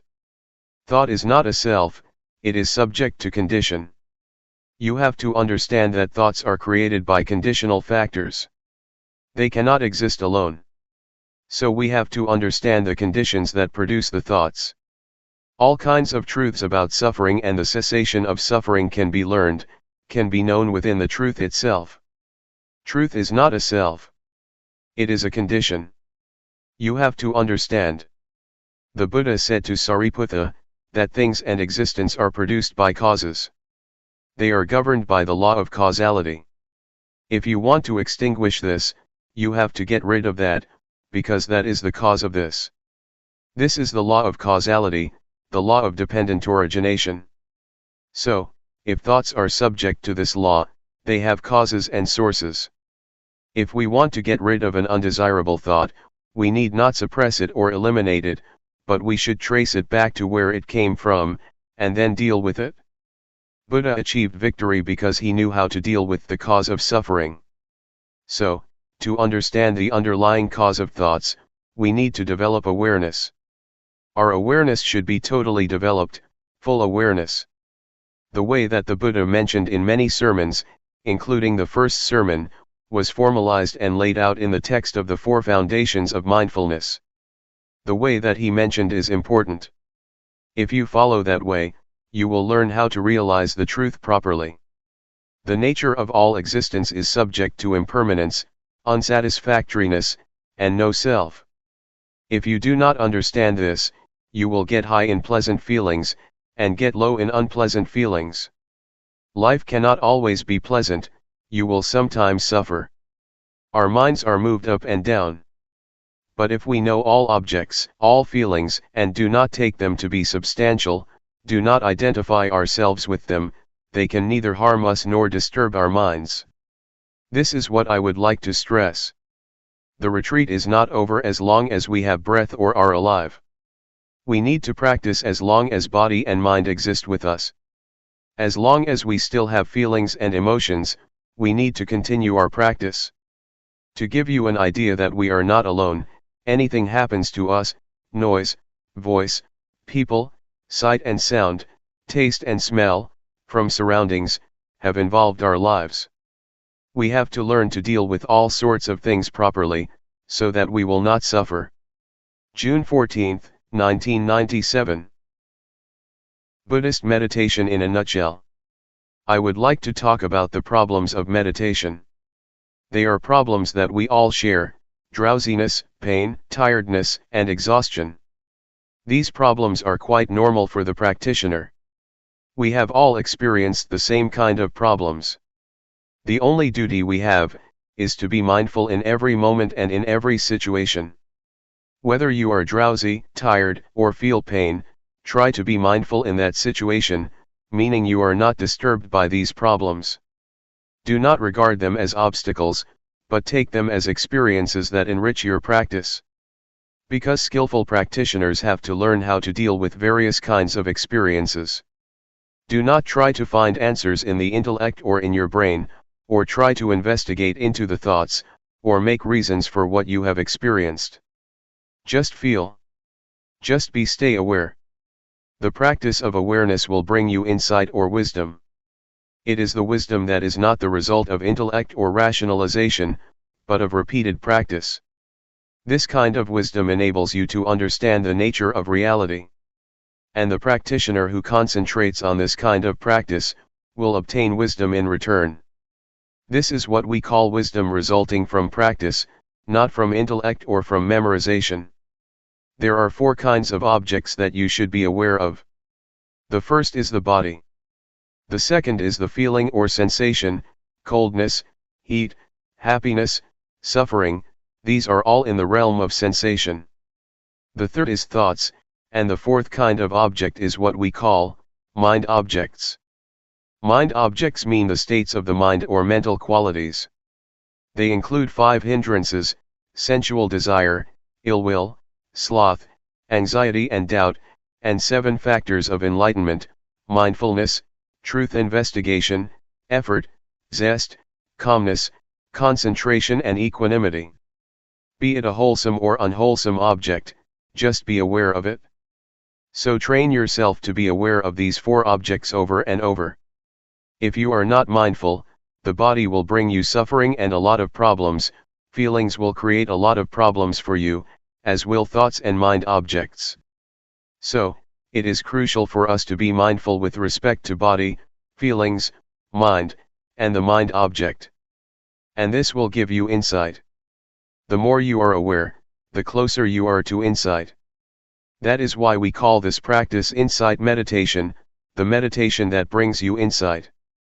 The first level of the enlightened one is called sotapanna. It means one who has entered the stream of enlightenment.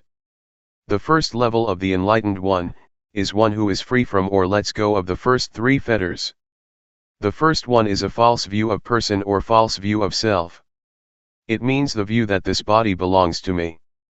This body is me, this body is myself. You take this body as me or mine, or take me as being in the body, or take body as being in myself. You take this body as substantial. But, if you attain insight into body and mind from this method of meditation, you can liberate yourself from this false view of self. The second fetter is uncertainty, skeptical doubt. Once you have realized the true nature of body and mind, you achieve insight or wisdom, and you have no doubts about the practice or about the proper way of meditating. The third fetter is attachment to form, to rituals, to legalities, or to the rules. This practice is good, is correct; that practice is not good, not correct. This rule is okay, that rule is not okay. This etiquette is good, that etiquette is bad. These are what we call attachment to the rules and rituals. If we see the true nature of all things clearly and achieve insight of the true nature of all things, we will be able to go beyond this concept of right or wrong. The objective of insight meditation is not to gain psychic power of telepathy, to penetrate anyone's mind, to fly in the air, or to go underground. Those are not the objects of meditation.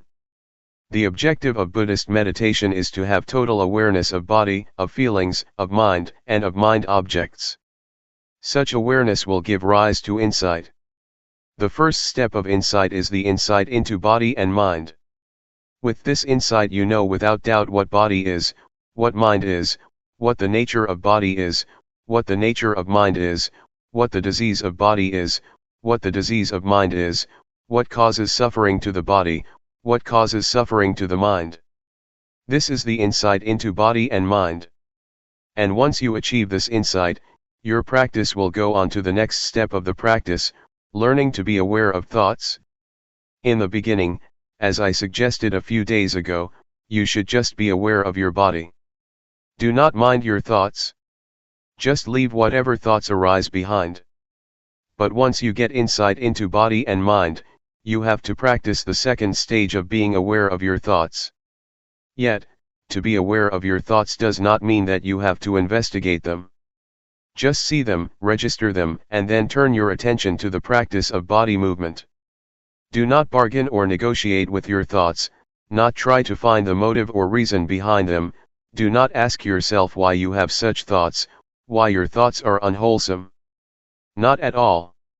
Just be aware of them and come back to the practice. From this second step of practice, another kind of insight will take place. With this insight, you can go straight. The truth will reveal itself and you will see things clearly without using analytical thinking. You just see it and understand it. So, it is as if you go straight without interruption. Once you achieve a certain kind of insight, you will be able to look back and see what you have already passed. I would compare it with my walk here from the pond. I just go straight from the pond to this hall, and when I turn back I can clearly see everything that I have passed. This is the state of the mind that gets you insight. Is it difficult to understand? This practice, which develops mindfulness, is the practice that includes all kinds of training. In Buddhism we have three kinds of training.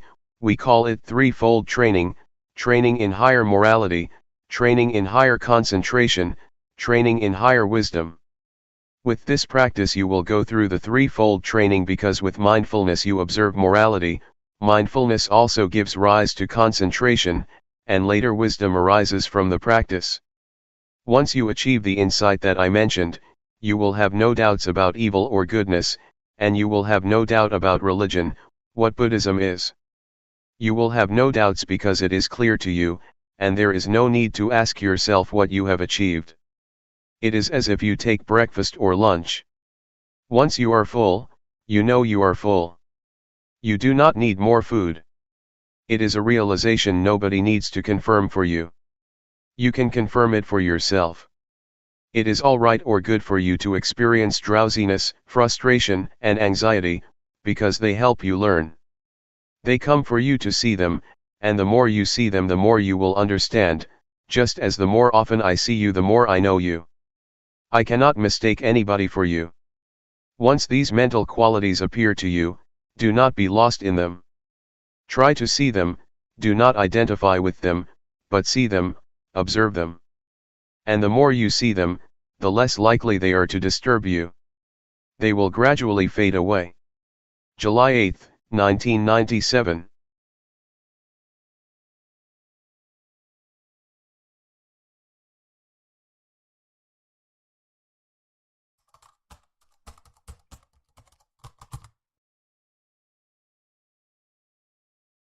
May all beings be at ease, whatever living beings there may be, whether they are weak or strong, omitting none, the great or the mighty, medium, short or small, the seen and the unseen, those living near and far away, those born and to be born,